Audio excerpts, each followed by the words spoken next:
ಸಖತ್ ಖಾರ ಬಣ್ಣ ಮತ್ತು ರುಚಿ ಆಚಿ ಚಿಲ್ಲಿ ಪೌಡರ್.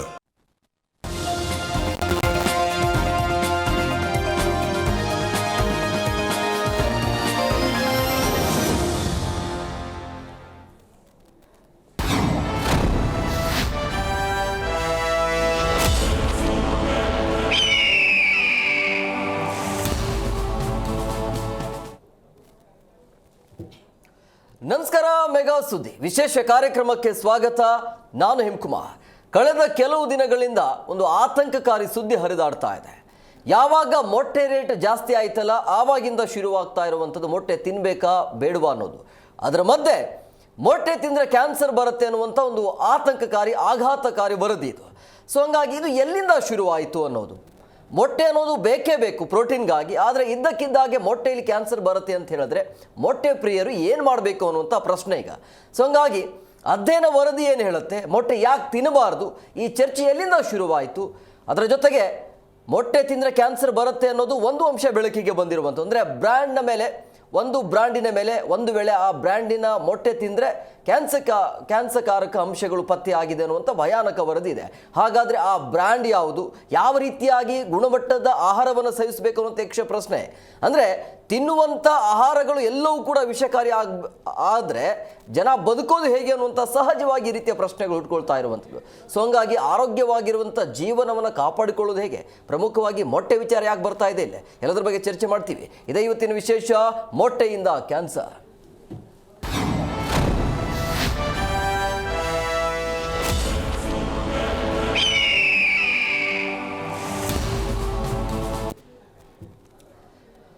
ಈಗ ಇರುವಂಥ ಚರ್ಚೆ ಏನು ಅಂತ ಹೇಳಿದ್ರೆ ಮೊಟ್ಟೆ ತಿನ್ನಬೇಕಾ ಬೇಡವಾ ಅನ್ನೋದು, ತಿಂದರೆ ಕ್ಯಾನ್ಸರ್ ಬರುತ್ತೆ ಅನ್ನೋದು. ಇದು ಎಷ್ಟರ ಮಟ್ಟಿಗೆ ಸತ್ಯ ಅನ್ನುವಂಥ ಚರ್ಚೆ ದೊಡ್ಡ ಮಟ್ಟದಲ್ಲಿ ಆಗ್ತಾ ಇದೆ.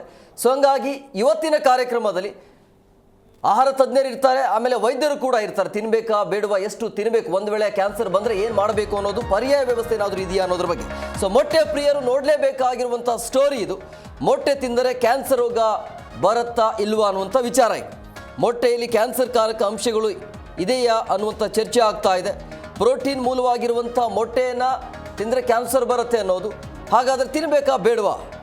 ಬ್ರ್ಯಾಂಡ್ನ ಮೊಟ್ಟೆಗಳಲ್ಲಿ ಕ್ಯಾನ್ಸರ್ ಕಾರಕ ಅಂಶ ಪತ್ತೆಯಾಗಿದೆ. ಸೊ ಹಂಗಾಗಿ ಮೊಟ್ಟೆಗಳಲ್ಲಿ ಈ ನೈಟ್ರೋಫ್ಯೂರಾನ್ ಅನ್ನುವಂಥ ಒಂದು ಔಷಧ ಕಣ ಪತ್ತೆ ಆಗಿರುವಂಥ ಹಿನ್ನೆಲೆಯಲ್ಲಿ ಈ ರೀತಿಯ ಆತಂಕ ಶುರುವಾಗ್ತಾ ಇದೆ. ಸಂತಾನೋತ್ಪತ್ತಿ ಅಂಗಗಳ ಮೇಲೆ ಗಂಭೀರ ಪರಿಣಾಮ ಬೀರುತ್ತೆ ಅನ್ನುವಂಥ ಮಾಹಿತಿ, ರೋಗ ನಿರೋಧಕ ವ್ಯವಸ್ಥೆಗೆ ಹಾನಿ ಮಾಡುವಂಥ ಆರೋಪ ಕೂಡ ಕೇಳಿ ಬರ್ತಾ ಇದೆ. ಸಡನ್ಲಿ ಆಗಿ ಈ ರೀತಿಯ ಚರ್ಚೆಗಳು ಆಗ್ತಾ ಇರೋದು ಯಾಕೆ ಅನ್ನೋದು. ಮೊಟ್ಟೆ ರೇಟ್ ಜಾಸ್ತಿ ಆಯಿತು, ಜಾಸ್ತಿ ಆದ ತಕ್ಷಣ ಈ ರೀತಿಯ ಬೆಳವಣಿಗೆ ಆಗ್ತಾ ಇದೆ. ಸೊ ಹಂಗಾಗಿ ಸೇಫ್ ಇದೆಯಾ ಇಲ್ಲ ಮೊಟ್ಟೆ ಅನ್ನೋದು. ಹಾಗಾದರೆ ಯಾವ ಮೊಟ್ಟೆಯನ್ನು ತಿನ್ನಬೇಕು, ಹೇಗೆ ತಿನ್ನಬೇಕು, ಎಷ್ಟು ತಿನ್ನಬೇಕು, ತಿನ್ನಬೇಕಾ ಬೇಡವಾ? ಮೊಟ್ಟೆ ಬದಲಾಗಿ ಪ್ರೋಟೀನ್ ಅಂತ ಬಂದಾಗ ಬೇರೆ ಏನಾದರೂ ಪರ್ಯಾಯ ವ್ಯವಸ್ಥೆ ಮಾಡಬಹುದಾ?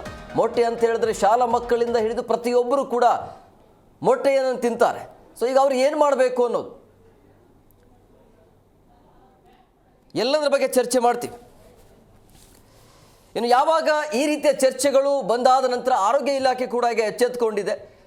ದಿನೇಶ್ ಗುಂಡೂರಾವ್ ಮಾತನಾಡಿದ್ದಾರೆ, ಸಾರ್ವಜನಿಕರು ಕೂಡ ಮಾತನಾಡಿದ್ದಾರೆ, ಮತ್ತು ತಜ್ಞ ವೈದ್ಯರು ಕೂಡ ಮಾತನಾಡಿದ್ದಾರೆ. ತಿನ್ನಬೇಕಾ ಬೇಡ ಅನ್ನೋದ್ರ ಬಗ್ಗೆ ಏನು ಹೇಳಿದ್ದಾರೆ ಕೇಳೋಣ ಬನ್ನಿ. ಮೊನ್ನೆ ತಾನೇ ಇದೊಂದು ಎಗ್ಗಾಸ್ ಕಂಪನಿ ಅವ್ರದ್ದು ಮೊಟ್ಟೆಯಲ್ಲಿ ಅದೊಂದು ಯಾವುದು ಉಪಯೋಗ ಮಾಡೋ ಒಂದು ಏನು ಆ್ಯಂಟಿಬಯೋಟಿಕನ್ನು ಇವು ಉಪಯೋಗಿಸಿದ್ದಾರೆ ಅಂತ ಒಂದು ಮಾಹಿತಿ ಇತ್ತು. ಅದರಿಂದ ಅದ್ರ ಬಗ್ಗೆ ಸ್ಪಷ್ಟವಾದಂಥ ವಿಚಾರ ತಿಳ್ಕೊಳ್ಬೇಕು ಅಂತ ಒಂದು ನಮ್ಮ ಇಲಾಖೆಯವ್ರಿಗೆ ಹೇಳಿದ್ದೀನಿ. ಯಾಕೆಂದರೆ ಮೊಟ್ಟೆ ಇವತ್ತು ನಿಜವಾಗ್ಲೂ ವ್ಯಕ್ತಿ ಆರೋಗ್ಯಕ್ಕೆ ಭಾಳ ಒಳ್ಳೆಯದು. ಆದರೆ ಅದರಲ್ಲಿ ಏನಾದರೂ ಗೊಂದಲ ಇದ್ದರೆ ಅದನ್ನು ನಾವು ಸರಿಯಾಗಿ ತಿಳ್ಕೊಳ್ಬೇಕಾಗ್ತದೆ. ಈಗಾಗಲೇ ನಾವು ನಮ್ಮ ಇಲಾಖೆಗೆ ಹೇಳಿದ್ದೀನಿ, ಕೆಲವು ಸ್ಯಾಂಪಲ್ಗಳೆಲ್ಲ ಅವರು ಈಗ ತೊಗೊಂಡಿದ್ದಾರೆ. ಮತ್ತು ಆ ಎಗ್ಗಾಸ್ ಕಂಪನಿ ಏನಿದೆ ಅದರ ಸ್ಯಾಂಪಲ್ ಕೂಡ ತೊಗೊಂಡಿದ್ದಾರೆ. ಅದರ ಟೆಸ್ಟ್ ಎಲ್ಲ ಮಾಡಿದ ನಂತರ ಮುಂದೆ ನಾವು ಅದರ ಒಂದು ವಿಚಾರ ನಿಮ್ಮ ಮುಂದೆ ಇಡ್ತೀನಿ. ಅದು ಸದ್ಯದಲ್ಲಿ ಏನು ಆತಂಕ ಪಡಬೇಕಾಗಿಲ್ಲ ಅಂತ ನಾನು ಹೇಳೋದಕ್ಕೆ ಬಯಸ್ತೀನಿ. ಯಾಕಂದರೆ ಯಾವುದೋ ಒಂದು ಕಂಪ್ನಿಗೆ ಅವರು ಮೊಟ್ಟೆನ ತೊಗೊಂಡೋಗಿ ಟೆಸ್ಟ್ ಮಾಡಿರೋದ್ರಿಂದ ಒಂದು ಕಂಪ್ನಿ ಮೇಲೆ ಈ ಆರೋಪ ಬಂದಿರೋದು. ಬಟ್ ಇದನ್ನ ಇಟ್ಕೊಂಡು ಎಲ್ಲ ಕಂಪ್ನಿಗಳಿಗೂ ಎಫೆಕ್ಟ್ ಅಂತ ಹೇಳೋದಕ್ಕಾಗಲ್ಲ. ಬಟ್ ಏನಂದರೆ ಅದೊಂದು ಕಂಪ್ನಿಯಿಂದ ಎಲ್ರಿಗೂ ಕೆಟ್ಟ ಹೆಸರು ಬಂದಿದೆ. ಬಟ್ ಇದು ಮುಂದೆ ಯಾವ ಕಂಪ್ನಿನೂ ಮಾಡಬಾರ್ದು ಅನ್ನೋದನ್ನ ಒಂದು ಇಟ್ಕೊಂಡು ಅವ್ರು ಮುಂದೆ ತರಬೇಕಂತ ಹೇಳ್ತೀನಿ ಅಷ್ಟೇ. ಈಗ ನಿಮಗೆ ಗೊತ್ತು ಸರ್, ಮೊಟ್ಟೆ ಅಂದರೆ ಎಲ್ಲರೂ ಕೂಡ ಇಷ್ಟಪಟ್ಟು ತಿನ್ನುವಂತಹ ಆಹಾರ. ಒಂದು ನಮ್ಮ ಆರೋಗ್ಯಕ್ಕೆ ಸಮಸ್ಯೆ ಬಂದರೆ, ನಮಗೆ ದೇಹದಲ್ಲಿ ಪ್ರೋಟೀನ್ ಕಮ್ಮಿ ಇದ್ದರೆ ಮಕ್ಕಳಿಗೆ ಕೂಡ ಚಿಕ್ಕ 6 ತಿಂಗಳ ನಂತರ ಒಂದು ದಿನಕ್ಕೆ ಮೊಟ್ಟೆ ಕೊಡಿ ಅಂತ ಹೇಳ್ತಾರೆ. ಈ ಥರ ಆದಂತಹ ಕಂಪನಿಗಳು ಮಾಡಿದಾಗ ಇದು ಮನುಷ್ಯನ ಆರೋಗ್ಯಕ್ಕೆ ಎಷ್ಟು ಪರಿಣಾಮ ಬೀಳುತ್ತೆ? ಯಾಕಂದರೆ ನಿಮಗೆ ಗೊತ್ತು, ಈಗಿನ ಯುಗದಲ್ಲಿ ಆಹಾರವನ್ನು ತಿನ್ನಬೇಕಾದ್ರೆ ಬಹಳ ಯೋಚನೆ ಮಾಡಬೇಕಾಗುತ್ತೆ. ಏನು ಹೇಳ್ತೀರಾ? ಹೌದು ಮೇಡಮ್, ನೀವು ಹೇಳಿದ್ದು ಕರೆಕ್ಟು. ಬಟ್ ಏನಂದರೆ ನಾವು ಜಿಮ್ಗೆ ಹೋಗ್ಬೇಕಾದ್ರೆಲ್ಲ ದಿನಕ್ಕೆ 5 ಮೊಟ್ಟೆ 6 ಮೊಟ್ಟೆ ತಿಂತಿದ್ವಿ. ಬಟ್ ಇವಾಗ ಅಂಗಡಿಲಿ ತೊಗೊಳೋದಕ್ಕೂ ಹೆದರಿಕೆ ಆಗಿಬಿಟ್ಟಿದೆ. ಓಕೆ, ಇದೊಂದು ಇನ್ಸಿಡೆಂಟ್ ಆದಾಗಿಂದ ನಾನು ಸ್ವಲ್ಪ ಗೂಗಲ್ ಸರ್ಚ್ ಎಲ್ಲ ಮಾಡಿದಾಗ ಓಕೆ ತಿನ್ಬೋದಾ ತಿನ್ಬಾರ್ದಾ, ಮನೇಲಿ ಈಗಲೂ ರೆಡ್ ಟ್ರೇ ಇದೆ, ಬಟ್ ತಿನ್ನೋದಕ್ಕೆ ಹೆದರಿಕೆ ಆಗ್ತಾ ಇದೆ. ಸೊ ಹಾಗಾಗಿ ಯಾರಿಗೂ ಈ ಥರ ಮಾಡಬೇಡಿ. ಆರ್ಗ್ಯಾನಿಕ್ ಆಗಿ ಹಳ್ಳಿ ಕಡೆ ಅಂದರೆ ಇವಾಗ ಪ್ರೊಡಕ್ಷನ್ ಕಮ್ಮಿ, ಮೀನ್ಸ್ ಪಾಪ್ಯುಲೇಷನು ಕಮ್ಮಿ ಇರತ್ತೆ. ಅದಕ್ಕೋಸ್ಕರ ಅಲ್ಲಿ ಒಂದು ನ್ಯಾಚುರಲ್ ಸಿಗತ್ತೆ ಅಂತ ಒಂದು ಬಿಲೀವ್ ಅದು. ಇವಾಗ ಸಿಟಿಯಲ್ಲೆಲ್ಲ ಏನಾಗುತ್ತೆ, ತುಂಬ ಕ್ರೌಡೆಡ್ ಪ್ಲೇಸ್, ತುಂಬ ಕ್ರೌಡ್ ಇರುತ್ತೆ. ಸೊ ಅಷ್ಟು ಮಾಸ್ ಪ್ರೊಡ್ಯೂಸ್ ಮಾಡೋಕ್ಕೆ ಆಗತ್ತಾ ಇಲ್ಲ ಅನ್ನೋದೇ ಡೌಟ್ ಇದೆ. ಮೊಟ್ಟೆ ನೋಡ್ರಿ, ಮೊಟ್ಟೆಯಲ್ಲಿ ಪೌಷ್ಟಿಕಾಂಶ ಇರುತ್ತೆ. ಅದಕ್ಕೋಸ್ಕರ ಇವತ್ತು ಸರ್ಕಾರ ನೋಡ್ರಿ, ಸರ್ಕಾರ ಶಾಲೆಗಳಲ್ಲಾಗಿರ್ಬೋದು ಮಕ್ಕಳಿಗೆ ಬಿಸಿ ಊಟದ ಜೊತೆ ಮೊಟ್ಟೆಯಲ್ಲಿ ಪೌಷ್ಟಿಕಾಂಶ ಇರುತ್ತೆ. ಹಾಲು ಮೊಟ್ಟೆನೂ ಕೂಡ ಇವತ್ತು ಸರ್ಕಾರ ಕೊಡ್ತಾ ಇದೆ. ಕೆಲವೊಂದು ಹಳ್ಳಿ ಕಡೆ ಮೊದಲು ಬೆಳೆತಿದ್ದಂಥ ಕೋಳಿಗಳು ಇವತ್ತು ಹೇಬ್ರಿಡ್ನು ಕೂಡ ಕೆಲವೊಂದು ಇಂಜೆಕ್ಷನ್ನಿಂದ ಕೊಡೋದ್ರಿಂದ ಕೋಳಿಗಳನ್ನು ಬೆಳೆಸಿ ಮೊಟ್ಟೆನೂ ಕೂಡ ಕೆಲವೊಂದೆಲ್ಲ ಕೆಮಿಕಲ್ನ ಕೂಡ ತಯಾರಿಸ್ತಿದ್ದಾರೆ ಅಂತ ಹೇಳ್ತಾ ಇದ್ದಾರೆ. ಮೊದಲು ಮೊಟ್ಟೆ ಪ್ರಿಯರು ಇದ್ದಾರೆ, ಮೊಟ್ಟೆ ತಿಂದೇ ಇರೋರು ಇದ್ದಾರೆ. ಬಟ್ ಅವರವರ ವಿಚಾರಕ್ಕೆ ಸಂಬಂಧಪಟ್ಟಿರುತ್ತೆ. ಮೊಟ್ಟೆ ತಿನ್ನೋದ್ರಿಂದ ಕ್ಯಾನ್ಸರ್ ಬರುತ್ತೆ ಅನ್ನೋದು, ಯಾಕಂದರೆ ಇಷ್ಟು ದಿನ ತಿನ್ಕೊಂಡು ಬಂದಿರೋರಿಗೆ ಎಲ್ಲೋ ಒಂದು ಕಡೆ ಹಿಂಗೆ ಅಂದ ತಕ್ಷಣವೇ ತುಂಬ ಭಯ ಆಗುತ್ತೆ. ಯಾಕಂದರೆ ನೀವು ಗಮನಿಸ್ಬೋದು, ತುಂಬ ನಾವು ಮೊಟ್ಟೆ ಅಂದ ತಕ್ಷಣ ಮಕ್ಕಳಿಗೇ ಅದನ್ನು ಮನಸ್ಸಲ್ಲಿ ಇಟ್ಕೊಂಡು ಮಕ್ಕಳಿಗೆ, ಬೆಳೆಯೋ ಮಕ್ಕಳಿಗೆ ಪ್ರೋಟೀನ್ ಅಂಶ ಚೆನ್ನಾಗಿರುತ್ತೆ, ಕ್ಯಾಲ್ಶಿಯಮ್ಸ್ ಇರುತ್ತೆ, ಅದನ್ನು ಜಾಸ್ತಿ ಕೊಡೋಣ ಅಂತಲೇ ಅವ್ರ ಮನಸ್ಸಲ್ಲಿ ಉದ್ದೇಶ ಇಟ್ಕೊಂಡು ಕೊಡ್ತಾ ಇರ್ತಾರೆ. ಇದು ಆ್ಯಸ್ ಅ ಗೃಹಿಣಿಯಾಗಿ ಮತ್ತು ಯೋಗ ಪಟುವಾಗಿ, ಕರಾಟೆ ಪಟುವಾಗಿ ನನ್ನ ಈ ಬಗ್ಗೆ ಮಾತನಾಡೋದಕ್ಕೆ ಅತಿಥಿಯವರು ಜಾಯ್ನ್ ಆಗಿದ್ದಾರೆ. ನಾನು ಅವ್ರನ್ನ ಕಾರ್ಯಕ್ರಮಕ್ಕೆ ವೆಲ್ಕಮ್ ಮಾಡ್ತೀನಿ. ಮೊದಲನೇದಾಗಿ ಚಿಂತಕರು ಸುಮಾ ಕಿರಣ್ ಅವರು ಜಾಯ್ನ್ ಆಗಿದ್ದಾರೆ. ಮೇಡಮ್, ಅವರ ಕಾರ್ಯಕ್ರಮಕ್ಕೆ ಆತ್ಮೀಯವಾದಂಥ ಸ್ವಾಗತ. ಹಾಗೆಯೇ ತಜ್ಞ ವೈದ್ಯರಾಗಿರುವಂಥ ಡಾಕ್ಟರ್ ರಾಜ್ ಸೆಲ್ವರಾಜನವರು ಸರ್, ಕಾರ್ಯಕ್ರಮಕ್ಕೆ ಆತ್ಮೀಯವಾದಂಥ ಸ್ವಾಗತ. ಹಾಗೆಯೇ ಆಹಾರ ತಜ್ಞರಾಗಿರುವಂಥ ಡಾಕ್ಟರ್ ಕೀರ್ತಿಶ್ರೀ ಕಿರಿಸಾವೆ ಮೇಡಮ್, ತಮಗೂ ಕೂಡ ಕಾರ್ಯಕ್ರಮಕ್ಕೆ ಆತ್ಮೀಯವಾದಂಥ ಸ್ವಾಗತ. ಇನ್ನು MC ಮೆಂಬರ್ SG ವೀರಣ್ಣ ಅವರು ಸರ್, ಕಾರ್ಯಕ್ರಮಕ್ಕೆ ಆತ್ಮೀಯವಾದಂಥ ಸ್ವಾಗತ. ನಮಸ್ಕಾರ ಸರ್. ಎಸ್ ಕೀರ್ತಿ ಮೇಡಮ್, ನಾನು ನಿಮ್ಮ ಹತ್ರನೇ ಬರ್ತೀನಿ. ಈಗ ಈ ವರದಿಯನ್ನು ನೋಡಿದಾಗ ಯಾವುದು ಸೇಫ್ ಅನ್ನುವಂಥ ಯಕ್ಷ ಪ್ರಶ್ನೆ ಆಗ್ತಾ ಇದೆ. ಈ ವರದಿ ನೋಡಾದ್ಮೇಲೆ ನಿಮಗೆ ಗಮನಿಸಿದ್ದು ಏನು?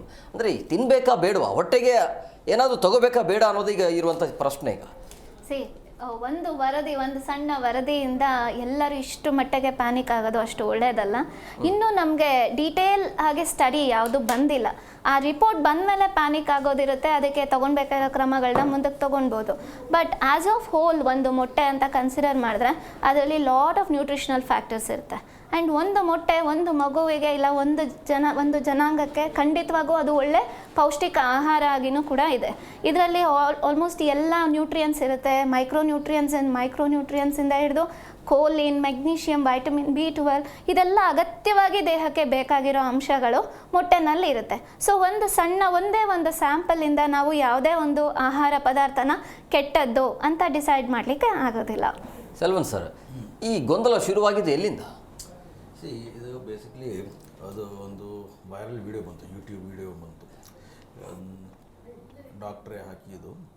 ಸೊ ಏನಾಯ್ತು ಅಂದರೆ, ಔಟ್ ಆಫ್ ಎಸ್ ಕ್ಯೂರಿಯಾಸಿಟಿ ಏನೋ ಒಂದು 2-3 ಡಿಫ್ರೆಂಟ್ ಲೊಕೇಶನಿಂದ ತೆಗೆದುಕೊಂಡು ಆ ಕಂಟೆಂಟ್ ಹೇಗಿದೆ ಅಂತ ಒಂದು ಅನಲೈಸ್ ಮಾಡಿದೆ. S curiosity. ಆ ರಿಸಲ್ಟ್ಸ್ ಏನು ಬಂತು ಅಂದರೆ, ಇದು ನೈಟ್ರೋಫ್ಯುರಂಟಾನ್ ಅಂತ ಒಂದು ಆ್ಯಂಟಿಬಯೋಟಿಕ್. ಇದು ಜನರಲಿ ನಾವು ರೆಗ್ಯುಲರ್ ಯೂಸಿಂಗ್ ನಮ್ಗೆ ಮಾಡ್ತೀವಿ. ಕಾಮನ್ಲಿ ಯೂರಿನರಿ ಟ್ರ್ಯಾಕ್ಟ್ ಇನ್ಫೆಕ್ಷನ್ಸ್ಗೆಲ್ಲ, ಕ್ರಾನಿಕ್ ಪರ್ಸಿಸ್ಟೆಂಟ್ ಯೂರಿನರಿ ಟ್ರ್ಯಾಕ್ಟ್ ಇನ್ಫೆಕ್ಷನ್ಗಳ ಈ ನೈಟ್ರೋಫ್ಯುರಂಟಾನ್ ಅಂತ ಆ್ಯಂಟಿಬಯೋಟಿಕ್ ರೆಗ್ಯುಲರಾಗಿ ಯೂಸ್ ಮಾಡೋ ಆ್ಯಂಟಿಬಯೋಟಿಕ್. ಬಟ್ ಬಿಫೋರ್ ದ್ಯಾಟ್ ಈ antibiotic was preserved for poultry. ಹಾಗಂದರೆ ಕೋಳಿ, ಬಾತು ಇದಕ್ಕೆಲ್ಲ ಏನಾದರೂ ಇನ್ಫೆಕ್ಷನ್ ಬಂದರೆ ಈ ನೈಟ್ರೋಫ್ಯುರಂಟಾನ್ ಪ್ರಿಡಾಮಿನೆಂಟ್ಲಿ ಅಲ್ಲಿ ಯೂಸ್ ಮಾಡ್ತಾಯಿದ್ವಿ. ಸೊ ನಮ್ಮ ಥರ ಅದಕ್ಕೂ ಕಾಯಿಲೆ ಬರುತ್ತೆ. ಸೊ ಅದಕ್ಕೊಂದು ಮದ್ದು ಬೇಕಾಗುತ್ತೆ. ಆ ಥರ ನೈಟ್ರೋಫ್ಯುರಂಟಾನ್ ಇಸ್ ದ ಪ್ರಿಫರ್ಡ್ ಚಾಯ್ಸು. ಈ ನೈಟ್ರೋಫೆರಂಟಾಯಿನ್ ಲೆವೆಲ್ಸ್ ಬಂದ್ಬಿಟ್ಟು ಈ ಎಗ್ ಅನಾಲಿಸಿಸ್ ಮಾಡುವಾಗ ಒಂದು 0.764 ಏನೋ ಬಂದಿತ್ತು. ಸೊ ಬಟ್ ನಮ್ಮ ದೇಶದಲ್ಲಿ as per the recommendations as per the guidelines 1% ತನಕ ಇರ್ಬೋದು ಅಂತ ನಮ್ಮ Indian guidelines. But across the countries Europe ಇರಲಿ, ಕೆನಡಾ ಇರಲಿ, ಆಸ್ಟ್ರೇಲಿಯಾ ಇರಲಿ, there is a concept calls LOQ, ಅಂದರೆ there should not be limitation of quotation ಅಂತ ಇರುತ್ತೆ. ಅಂದರೆ ಝೀರೋ ಟಾಲರೆನ್ಸ್. ಯಾವುದೇ ಒಂದು ಪರ್ಟಿಕ್ಯುಲರ್ ಸಬ್ಸ್ಟೆನ್ಸ್ ನಮ್ಮ ದೇಹಕ್ಕೆ ಏನಾದರೂ ಒಂದು ಕ್ಯಾನ್ಸರ್ ಥರ ಬರೋಕ್ಕೆ ಚಾನ್ಸಸ್ ಇರೋ ಥರ ಇದ್ದರೆ ಅದನ್ನು ಕಂಪ್ಲೀಟಾಗಿ ಬ್ಯಾನ್ ಮಾಡಬೇಕು. ದಿಸ್ ಇಸ್ LOQ ಅಂತೀವಿ. ಸೊ ಈ status it's outside the country. ನಮ್ಮ ದೇಶದಲ್ಲಂತೂ 1% ತನಕ ಪರ್ಮಿಸಿಬಲ್ ಅಂತ as per the government guidelines, FSI ಎಲ್ಲ ಅದೇ ಮೇಲೆ. ಸೊ ಈ ನಮ್ಮದು ಈ ಅನಾಲಿಸಿಸ್ನಲ್ಲಿ 0.74 ಅಂತ ಬಂದಿದೆ. ಸೊ ಲೀಗಲಿ ನೋಡಿದ್ರೆ ಈ ಪರ್ಮಿಸಿಬಲ್ ಲಿಮಿಟ್ ಒಳಗಡೆ ಇದೆ, ಅದು 1% ತನಕ ಇರ್ಬೋದು. ಸೊ ಇಟ್ ಇಸ್ 0.74 ಪರ್ಮಿಸಿಬಲ್ ಲಿಮಿಟ್ನಲ್ಲೇ ಇದೆ. ಬಟ್ ಏನಿದ್ರೂ ಅದು ಪಾಯ್ಸನ್ನೇ. So why should that be at that level is the reason why this debate is on. It requires more investigations. ಅದು ಒಂದು ಸ್ಯಾಂಪಲಲ್ಲಿ ಬಂತ ಇಲ್ಲ ಮಲ್ಟಿಪಲ್ ರ್ಯಾಂಡಮ್ ಸ್ಯಾಂಪ್ಲಿಂಗ್ ಮಾಡಬೇಕು. ಈ ಒಂದು ಕಂಪನಿ ಬಿಟ್ಟು somewhere from rural sites, some urban sites. And egg market is a unorganised market. Egg market is highly unorganised market. ಅದು ಏನು ಕೊಡ್ತಾರೆ ಯಾರು ಗೊತ್ತು. We believe it and take it. ನಮ್ಗೆ ಅಂತ ತೊಗೊಳ್ತೀವಿ. There has to be more regulation but how they are procuring the egg, ಹೆಂಗೆ ಅವರು ತಯಾರಿಸ್ತಾ ಇದ್ದಾರೆ, whether it is ethical, whether particular ecosystem ಚೆನ್ನಾಗಿದೆಯಾ, ಅದನ್ನ ಪ್ರಕಾರ ನೋಡಿ ಸ್ವಲ್ಪ ರೆಗ್ಯುಲೇಷನ್ ಅಲ್ಲಿ ಸರಿ ಮಾಡಿಸ್ಕೊಂಡ್ರೆ we can avoid certain unwanted substances in our food items. Yes Suma madam ಅವರೇ, ಈಗ ಏನೇ ತಿನ್ನಬೇಕಾದ್ರೆ ಯೋಚನೆ ಮಾಡೋ ಥರ ಆಯ್ತಲ್ಲ, ಇದೆಲ್ಲ ವರದಿಗಳನ್ನು ನೋಡ್ತಾ ಇದ್ದಾರೆ, ಏನು ಮಾಡಬೇಕು? ಏನು ಮಾಡೋ ಇವಾಗ ನೆಕ್ಸ್ಟ್ ಉಸಿರಾಡೋದಕ್ಕೂ ಯೋಚನೆ ಮಾಡಬೇಕಾಗತ್ತೆ ಅನ್ನೋ ಗೊತ್ತಿಲ್ಲ. ಎಲ್ಲ ಡಾಕ್ಟ್ರುಗಳು ಎಲ್ಲರೂ ಹೇಳೋ ಪ್ರಕಾರ. ಬಟ್ ನಾನು ಒಂದು ಸರ್ಗೆ ಮೇಡಮ್ಗೆ ಕೇಳ್ತೀನಿ, ನೈಟ್ರೋಫ್ಯೂರಾನ್ ಅನ್ನೋದು ಇಟ್ಸ್ ಪಾಯ್ಸನಸ್ ಅಲ್ವಾ ನಮಗೆ ಹ್ಯೂಮನ್ಗೆ ಬಂದರೆ? It might be in the small amount or the big amount. And it is banned in many countries. ನನಗೆ ಗೊತ್ತಿದ್ದೂ ಇವಾಗ ವಿತಿನ್ ಪರ್ಮಿಸಬಲ್ ಲಿಮಿಟಲ್ಲಿದೆ ಅಂದಾಗ ದೇ ಹ್ಯಾವ್ ಯೂಸ್ಡ್ ಅಂತಲೇ ಆಯಿತು ತಾನೇ. ಸೊ ಗೊತ್ತಿದ್ದು ಕೋಳಿಗೇನು ವಿಷ ಕೊಡ್ತಾ ಇದ್ದಾರೆ, ಮನುಷ್ಯರಿಗೂ ವಿಷ ಕೊಡ್ತಾ ಇದ್ದಾರೆ. Trust factor is gone. ಅಲ್ಲ, ಐ ವಿಲ್ ನಾಟ್ ಅಗ್ರಿ. ನೈಟ್ರೋಫೆರಂಟೈನ್ ಒಂದು it's commonly used antibiotic. Isn't it banned in India? ಕೊಡಬಾರ್ದು ಅಂತ ಇಲ್ಲ.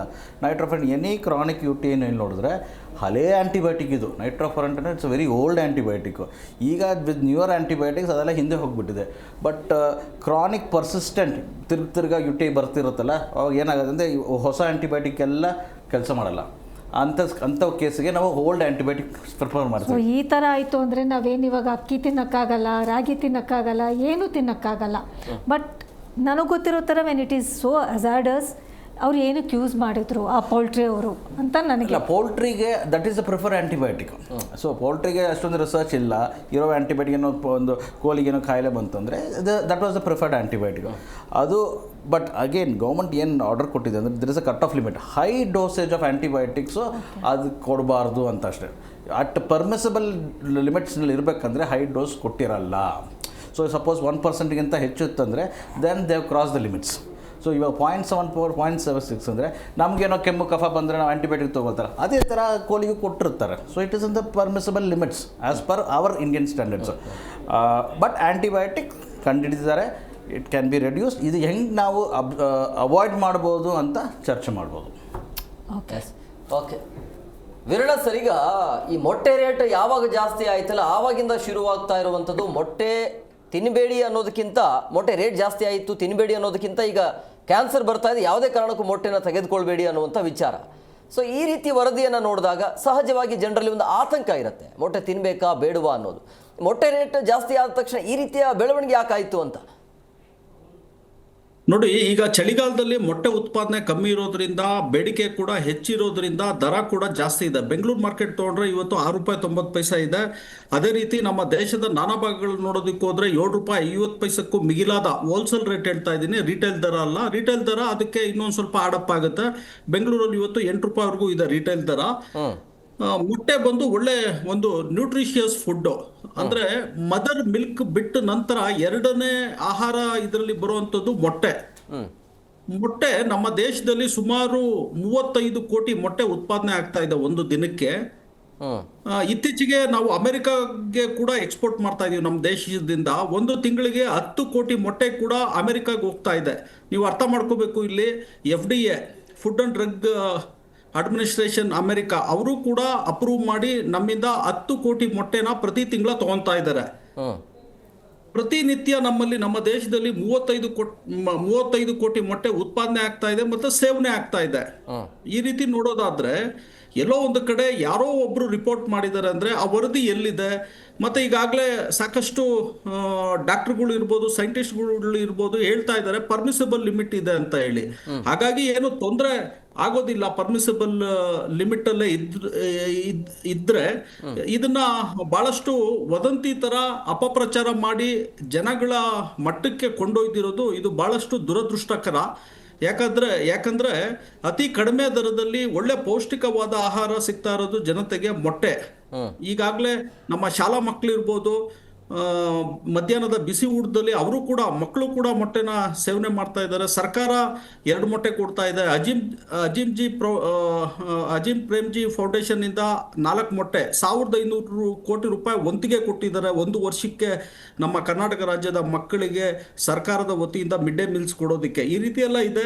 ಇದೊಂಥರ ಎಲ್ಲೋ ಒಂಥರ ಅಪಪ್ರಚಾರ ಮಾಡಿದ್ರೆ ಜನಗಳ ಸೇವನೆ ಏನು ಮೊಟ್ಟೆ ಸೇವನೆ ಮಾಡ್ತಾ ಇದ್ದಾರೆ ಅದು ಕಮ್ಮಿ ಆಗ್ಬೋದು ಅಂತ ಕೆಲವರು. ಇದು ನಾನು ರೈತ ಪರವಾಗಿ ಮಾತಾಡ್ತಾ ಇದ್ದೀನಿ, ಯಾಕಂದ್ರೆ ಸಾಕಷ್ಟು ಲಕ್ಷಾಂತರ ರೈತರು ಈ ಉದ್ಯೋಗದಲ್ಲಿ ಇದ್ದಾರೆ. ಕುಕ್ಕುಟ ಇರ್ಬೋದು, ಮೊಟ್ಟೆ ಉತ್ಪಾದನೆ ಇರ್ಬೋದು, ಅಥವಾ ಇದಕ್ಕೆ ಸಪ್ಲೈ ಮಾಡುವಂತಹ ಏನು ಪೌಲ್ಟ್ರಿ ಫೀಡ್ಗೆ ಬೇಕಾಗುತ್ತೆ ಅದಕ್ಕೆ ಬೇಕಾಗುವಂಥ ಜೋಳ ಇರ್ಬೋದು, ಸೋಯಾ ಇರ್ಬೋದು, ಸೋಯಾಬೀನ್ ಇರ್ಬೋದು. ಹೀಗಾಗಿ ಲಕ್ಷಾಂತರ ರೈತರುಗಳು ಈ ಉದ್ಯೋಗದ ಮೇಲೆ ಅವಲಂಬಿತ ಆಗಿದ್ದಾರೆ.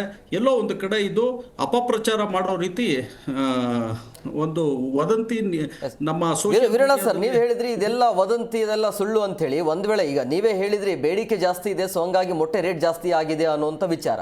ಸೊ ಹಂಗಾಗಿ ಅದನ್ನೇ ಪ್ಲಸ್ ಮಾಡಿಕೊಂಡು ಗುಣಮಟ್ಟದ ಮೊಟ್ಟೆ ನೀಡದೇ ಇರಬಹುದಲ್ವಾ? ಇಲ್ಲ, ಈಗಾಗಲೇ ನೋಡಿ ನಮ್ಮ ಆರೋಗ್ಯ ಸಚಿವರಾದ ದಿನೇಶ್ ಗುಂಡೂರಾವ್ ಅವರು ಕೂಡ ಒಂದು ಸ್ಪಷ್ಟನೆ ಕೊಟ್ಟಿದ್ದಾರೆ. ಮೊಟ್ಟೆಗಳ ಒಂದು ಸಂಗ್ರಹ ಮಾಡಿ ಅದನ್ನು ಕೂಡ ಲ್ಯಾಬಲ್ಲಿ ನಾವು ಪರೀಕ್ಷೆಯನ್ನ ದೃಢೀಕರಿಸೋಣ ಅಂತ ಕೂಡ ಹೇಳಿದ್ದಾರೆ.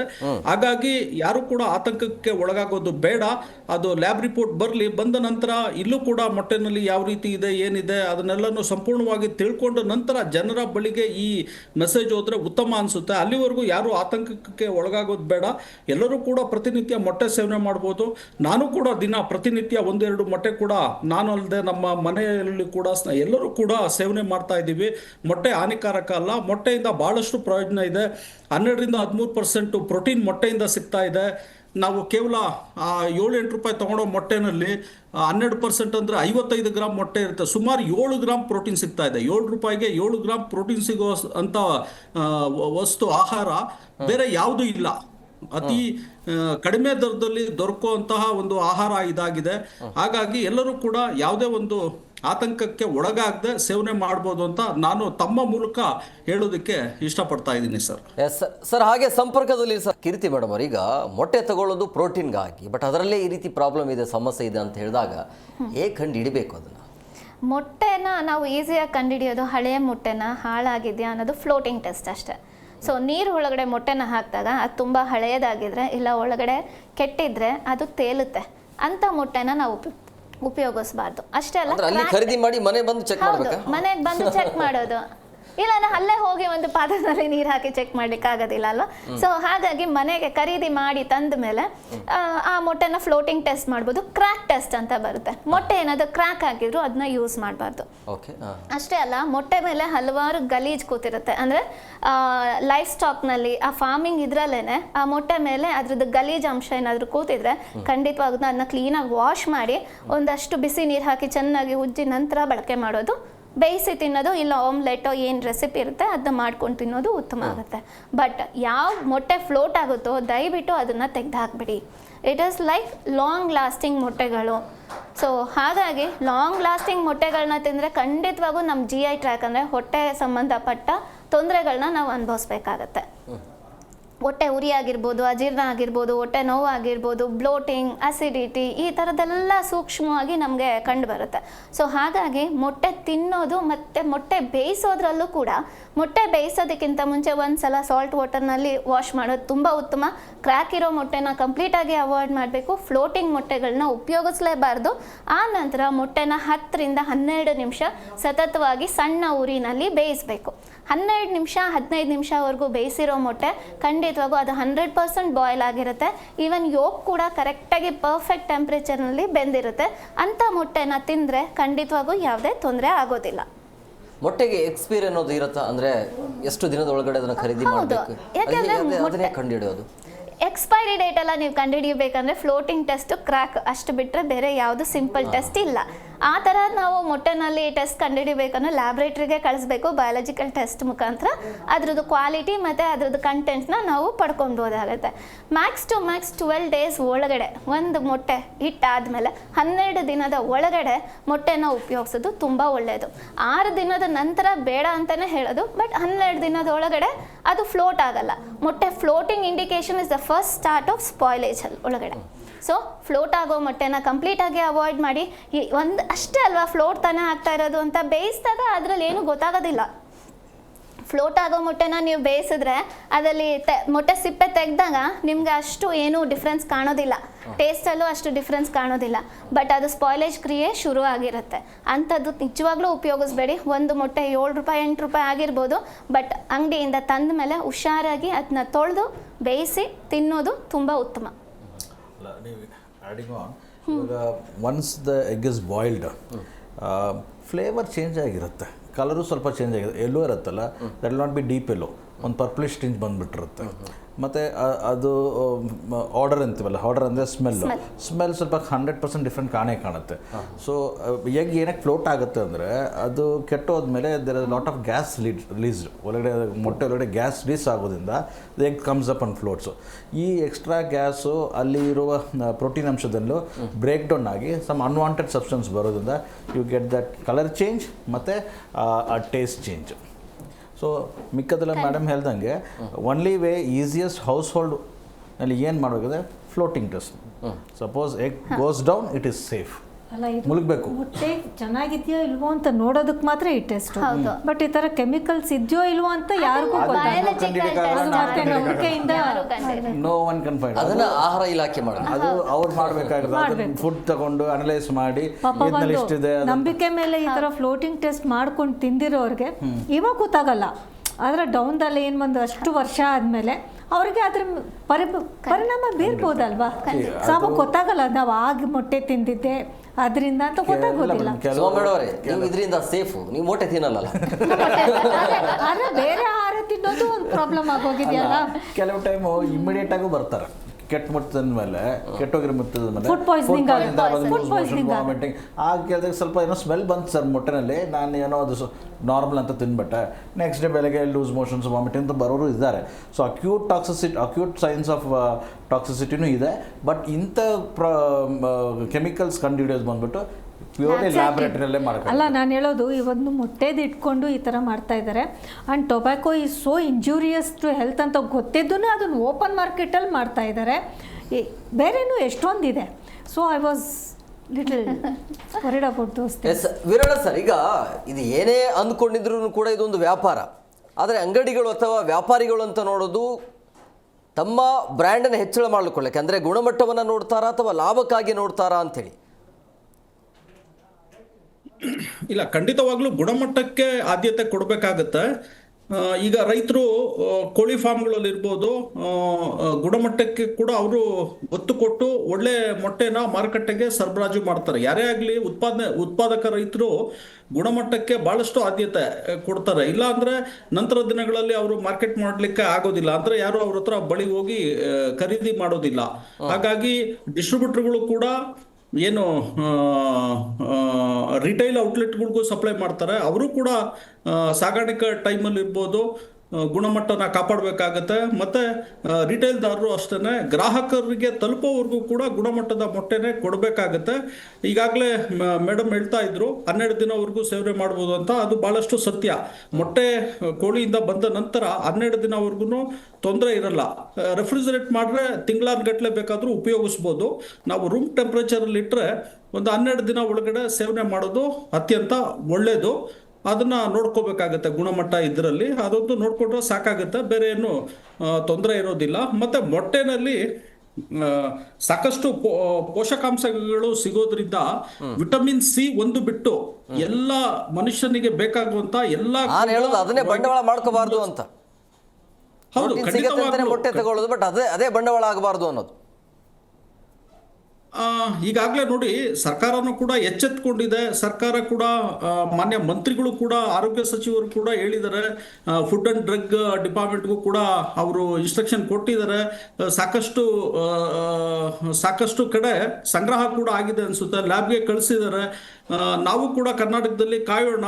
ಏನು ತನಿಖಾ ವರದಿ ಬರುತ್ತೆ, ಲ್ಯಾಬಿಂದ ವರದಿ ಬರುತ್ತೆ, ವರದಿ ಬಂದ ನಂತರ ನಾವು ಅದನ್ನು ಮತ್ತಷ್ಟು ಇದು ಮಾಡ್ಬೋದು. ಇದು ಏನಿದ್ರು ಅಂಶಗಳು ಕಂಡು ಬಂದಲ್ಲಿ ಚರ್ಚೆ ಆಗಬೇಕು ಮತ್ತು ರಿಸರ್ಚ್ ಆಗಬೇಕು ಹೊರತು ಏಕಾಏಕಿ ಜನರ ಬಳಿಗೆ ಅದನ್ನು ತಗೊಂಡು ಹೋಗಬಾರ್ದು. ಇದು ಎಲ್ಲೋ ಒಂದು ಕಡೆ ನೆಗೆಟಿವ್ ಇದನ್ನು ಮಾರುಕಟ್ಟೆಯಲ್ಲಿ ಒಂದು ನೆಗೆಟಿವ್ ಇದನ್ನು ಹುಟ್ಟಾಕುತ್ತೆ. ಜನಗಳು ಆತಂಕಕ್ಕೆ ಒಳಗಾಗ್ತಾರೆ, ತಿನ್ಬೇಕಾ ಬೇಡವಾ ಈ ರೀತಿ ಎಲ್ಲನೂ ಇದಾಗುತ್ತೆ. ಇದು ಮಾಡ್ತಾ ಇರೋದು ತಪ್ಪು ಅಂತ ನನ್ನ ಅಭಿಪ್ರಾಯ. ಹಾಗಾಗಿ ತಾವು ಕೂಡ ಎಲ್ಲೋ ಮಾಧ್ಯಮಗಳು ಕೂಡ ಜನರ ಒಂದು ದೃಷ್ಟಿ ತರಿಸೋ ನಿಟ್ಟಿನಲ್ಲಿ ಈ ಚರ್ಚಾ ಕಾರ್ಯಕ್ರಮಗಳು ಮಾಡ್ತಾ ಇದ್ದೀರಾ. ಸಾಕಷ್ಟು ಜನರಿಗೂ ಕೂಡ ಮಾಹಿತಿ ಇದರಿಂದ ದೊರಕ್ತಾ ಇರೋದ್ರಿಂದ ಖಂಡಿತವಾಗ್ಲೂ ತಿನ್ನೋ ಇದರಲ್ಲಿ ಏನು ವ್ಯತ್ಯಾಸ ಆಗೋದಿಲ್ಲ ಅಂತ ನನ್ನ ಭಾವನೆ. ಅದೇ ವೀರಣ್ಣ ಸರ್, ಆಗಲೇ ಯಾರೋ ಗ್ರಾಹಕರೊಬ್ರು ಹೇಳ್ತಾ ಇದ್ರು, 1-2 ಟ್ರೇ ಇದೆ, ಬಟ್ ತಿನ್ಬೇಕಾ ಬೇಡ ಅನ್ನೋದು ಆತಂಕ ಇದೆ ಅನ್ನೋದು. ಖಂಡಿತವಾಗ್ಲೂ ಸೇವನೆ ಮಾಡ್ಬೋದು, ಯಾವುದೇ ರೀತಿ ಆತಂಕಕ್ಕೆ ಒಳಗಾಗೋದು ಬೇಡ, ಸೇವನೆ ಮಾಡ್ಬೋದು. ಸರ್, ಕೀರ್ತಿ ಮೇಡಮ್, ಈಗ ಮೊಟ್ಟೆ ಸಹಜವಾಗಿ ಶಾಲೆಗಳಲ್ಲಿ ಹೆಚ್ಚು ಕೊಡಲಾಗತ್ತೆ ಅದನ್ನು, ಬಟ್ ಮಕ್ಕಳ ಮೇಲೆ ಏನಾದರೂ ಪರಿಣಾಮ ಬೀರುತ್ತಾ ಇದು? ನಮ್ಮಲ್ಲಿ ಸರ್ ಆಗಲೇ ಹೇಳ್ದಂಗೆ ಲೈಫ್ ಸ್ಟಾಕ್ ಫಾರ್ಮಿಂಗ್ಗೆ ಒಂದು ಕಂಟ್ರೋಲಿಂಗ್ ಸಿಸ್ಟಮ್ ಇಲ್ಲ. ಯಾರ್ಯಾರು ಹೆಂಗೆ ಬೇಕಾದ್ರೆ ಹಾಗೆ ಬೆಳವಣಿಗೆಗಳು ನಡೀತಾ ಇದ್ದಾವೆ, ಅದನ್ನ ಪ್ರೊಡಕ್ಷನ್ ನಡೀತಾ ಇದೆ. ಸೊ ಫಸ್ಟು ನಾವು ಎಲ್ಲಿ ವರ್ಕ್ ಮಾಡಬೇಕು, ಈ ಹೈಜೀನ್ ಸ್ಯಾನಿಟೇಷನ್ ಅಂತ ಬಂದಾಗ ನಾವು ಫಾರ್ಮರ್ಸ್ ಹತ್ರ ವರ್ಕೌಟ್ ಮಾಡಬೇಕಾಗುತ್ತೆ. ಹೈಜೀನ್ ಸ್ಯಾನಿಟೇಷನ್ ಫಾರ್ಮರ್ಸ್ ಮಾಡಲಿಲ್ಲ, ಹಾಗೆ ಅವರು ಪೌಲ್ಟ್ರಿ ಫಾರ್ಮಿಂಗ್ ಮಾಡ್ತಾ ಇದ್ದಾರೆ. ಅದರಿಂದ ಬರುವಂಥ ಚಿಕನ್ ಆಗಿರ್ಬೋದು, ಇಲ್ಲ ಶೀಪು, ಗೋಟು, ಇಲ್ಲ ಮೊಟ್ಟೆ ಆಗಿರ್ಬೋದು, ಯಾವುದೇ ನಾನ್ ವೆಜ್ ಪದಾರ್ಥಗಳಾಗಿರ್ಬೋದು, ಇದನ್ನೆಲ್ಲ ನಾವು ಹೈಜೀನ್ ಸ್ಯಾನಿಟೇಷನ್ನ ಮೂಲದಲ್ಲೇ ಹಿಡಿಬೇಕು. ನಿಮ್ಮ ಫಾರ್ಮ್ ಯಾವ ಹೈಜೀನ್ ಸ್ಯಾನಿಟೇಷನಲ್ಲಿ ಇರುತ್ತೆ, ಆ ಫಾರ್ಮಿಂದ ಬರೋ ಅಂಥ ಯಾವುದೇ ಆಹಾರ, ನಾನ್ ವೆಜ್ ಆಗಿರ್ಬೋದು, ಮೊಟ್ಟೆ ಆಗಿರ್ಬೋದು, ಯಾವುದೇ ಪದಾರ್ಥನೂ ಒಂದು ಹಂತಕ್ಕೆ 70% ನಾವು ಕಂಟ್ರೋಲ್ ತೊಗೊಂಡ್ಬಿಡ್ಬೋದು. ಇನ್ನು ಮಿಕ್ಕಿದು ವೆಟರ್ನರಿ ಡಾಕ್ಟರ್ಸ್ ಸಪೋರ್ಟ್ ಇಲ್ದಿರ, ಅವ್ರದ್ದು ನಾಲೆಜ್ ಇಲ್ದಿರ, ಅವ್ರದ್ದು ಅಡ್ಮಿನಿಸ್ಟ್ರೇಷನ್ ಇಲ್ದಿರ, ಸಾಮಾನ್ಯವಾಗಿ ಎಲ್ಲ ರೈತರು ನೀವು ನೋಡಿರ್ಬೋದು, ಊರ ಕಡೆ ಎಲ್ಲ ಮೆಡಿಕಲ್ ಶಾಪಿಗೆ ಹೋಗ್ತಾರೆ, ಇದು ಕೊಡಪ್ಪ ನಮ್ಮ ಕೋಳಿಗೆ ಜ್ವರ ಅಂತ ಹೋಗಿ ಏನೋ ತಂದು ಹಾಕ್ತಾರೆ. ಆ ಥರ ಆಗಬಾರ್ದು. Veterinary doctor supervision is must to maintain another 20-30-40% of hygiene and sanitation. and ಈ ಆ್ಯಂಟಿಬಯೋಟಿಕ್ ಯೂಸೇಜ್ ಎಲ್ಲಿ ಬರುತ್ತೆ ಅಂದರೆ, ಕೋಳಿಗಳಿಗೆ ಅಥವಾ ಯಾವುದೇ ಪ್ರಾಣಿ ಪಕ್ಷಿಗಳಿಗೆ ಕಾಯಿಲೆ ಬಂದಾಗ ವೆಟರ್ನರಿ ಡಾಕ್ಟರ್ಸ್ನ ಕರೆಸ್ತೀರಾ, ಯಾವುದೇ ಆ್ಯಂಟಿಬಯೋಟಿಕ್ ಆಗಿರ್ಬೋದು, ಯಾವುದೇ ಒಂದು ಸಣ್ಣ ಮಾತ್ರೆಗಳು ಕೂಡ ಯಾವುದೇ ಫಾರ್ಮ್ ಇದರಲ್ಲಿ ಯೂಸ್ ಮಾಡಬಾರ್ದು. ಇದನ್ನೆಲ್ಲ ನಮ್ಮ FSSAI ಗಮನ ಕೊಡಬೇಕಾಗುತ್ತೆ. ಪ್ರತಿಯೊಂದು ಫಾರ್ಮ್ ಕೂಡ ಅಂಡರ್ ರಿಜಿಸ್ಟ್ರೇಷನ್ ಬಂದು ಇದೆಲ್ಲನೂ ಚೆಕ್ ಮಾಡ್ತಾ ಹೋದರೆ, ಪರಿಗಣಿಸ್ಕೊಂಡು ಇದಕ್ಕೆಲ್ಲ ಸರ್ಟಿಫಿಕೇಷನ್ ಕೊಡ್ತಾ ಹೋದರೆ, ಖಂಡಿತವಾಗೂ ನಾವು ಈಗಾಗಲೇ ಒಳ್ಳೆ ಆಹಾರನೇ ಸೇವನೆ ಮಾಡ್ತಿದ್ದೀವಿ. ಅದರಲ್ಲೂ ಇಂಥ ಸಣ್ಣ ಪುಟ್ಟ ಆ್ಯಂಟಿಬಯೋಟಿಕ್ ಕಂಟೆಂಟ್ ಇರೋದನ್ನ, ಇಲ್ಲ ಇಂಥ ಹೈಜೀನ್ ಕ್ವಾಲಿಟಿ ಮೇಂಟೈನ್ ಮಾಡ್ತಾ ಹೋದರೆ ನಾವು 100% ಅಡಲ್ಟ್ರೇಷನಿಂದ ಒಂದು ಹಂತಕ್ಕೆ ಟ್ರೈ ಮಾಡ್ಬೋದು. ಸೊ ನಾವು ಎಲ್ಲಿ ಗಮನ ಕೊಡಬೇಕು, ಬೇಸ್ ರೂಟ್, ಹೈಜೀನ್, ಸ್ಯಾನಿಟೇಷನ್, ಅದಕ್ಕೆ ಉಪಯೋಗಿಸೋಂಥ ನೀರು, ಆಹಾರದಲ್ಲಿ ಯಾವುದೇ ಆ್ಯಂಟಿಬಯೋಟಿಕ್ ಫೀಡಿಗಾಗಲಿ ಇಲ್ಲ ಕುಡಿಯೋ ನೀರಲ್ಲಾಗಲಿ ಯಾವುದೇ ಒಂದು ಹಾನಿಕಾರಕ ವಸ್ತುಗಳು ಸೇರ್ಪಡೆ ಆಗದಿರೋ ಹಾಗೆ ವಾಟರ್ ಕೂಡ ಟ್ರೀಟೆಡ್ ವಾಟರ್ ಕೊಡಬೇಕಾಗತ್ತೆ. ಸೊ ಅವಾಗ ನಾವು ಅದರಿಂದ ಬರೋ ಎಲ್ಲವನ್ನ ಪರೀಕ್ಷೆ ಮಾಡಿನೇ ತಗೋಬೇಕು ಖಂಡಿತವಾಗಿಯೂ. ಸೊ ಒಂದು ಹಂತಕ್ಕೆ ಅದನ್ನು ಒಂದು ಸ್ವಲ್ಪ ಸಾಮಾನ್ಯ ತಿಳುವಳಿಕೆಯಿಂದ ಒಳ್ಳೆ ನೀರು ಮತ್ತು ವೆಟರ್ನರಿ ಡಾಕ್ಟರ್ ಸಪೋರ್ಟು ಮತ್ತು ಕೆಲವೊಂದು ಏನು ಅಥೆಂಟಿಕೇಶನ್ಸ್ ಲೈಕ್ FSSAI ಅಥೆಂಟಿಕೇಶನ್ ಇರ್ಬೋದು, ಸರ್ಟಿಫಿಕೇಶನ್ಸ್ ಆಗಿರ್ಬೋದು. 100% ಯಾರ ಕೈಲೂ ಮಾಡೋಕ್ಕಾಗಿಲ್ಲ ಅಂದರೆ ಕಲರ್ ಬರೋಕ್ಕೆ ಇಂಜೆಕ್ಷನ್ ಏನಾದರೂ ಕೊಡ್ತಾರಾ? ನಾಟಿ ಮೊಟ್ಟೆ ಇಲ್ಲ ಆ ಥರ, ಅದು ಮೊಟ್ಟೆನ ಶೆಲ್ಗೆ ಮಾತ್ರ ಕವರಿಂಗ್ ಕೊಡ್ತಾರೆ. ಅದೇನು ಎಫೆಕ್ಟ್ ಆಗಲ್ವಾ? ಅಲ್ಲ, ಅದು ಡೈದು ಎಫೆಕ್ಟ್ ಆಗ್ಬೋದು, ಬಟ್ ಮೆಜಾರಿಟಿ ಟೈಮ್ಸ್ ಯೂಸ್ ಮಾಡಲ್ವಲ್ಲ, ಶೆಲ್ ಹೊಡೆದಾಕ್ತೀವಿ. ಅದು ಡಿಫ್ರೆನ್ಸ್ ಬಿಟ್ವೀನ್ ನಾಟಿ ಮೊಟ್ಟೆ ಇದು ಬಂದ್ಬಿಟ್ಟು it has a cream colour texture. ಒಂದು ಅದು ಕ್ರೀಮ್ ಕಲರ್ ಟೆಕ್ಸ್ಚರ್ ತರ್ಸಕ್ಕೆ they use a dye, dip ಮಾಡಿದ್ರೆ ಆ ಥರ ಕಲರ್ ಬರುತ್ತೆ ಅಷ್ಟೇ. ನೀವು ಅದು ಬೆಂದಾಗ ಕಲರ್ ಅದು ನೀರಲ್ಲಿ ಬಂದ್ಬಿಡುತ್ತೆ.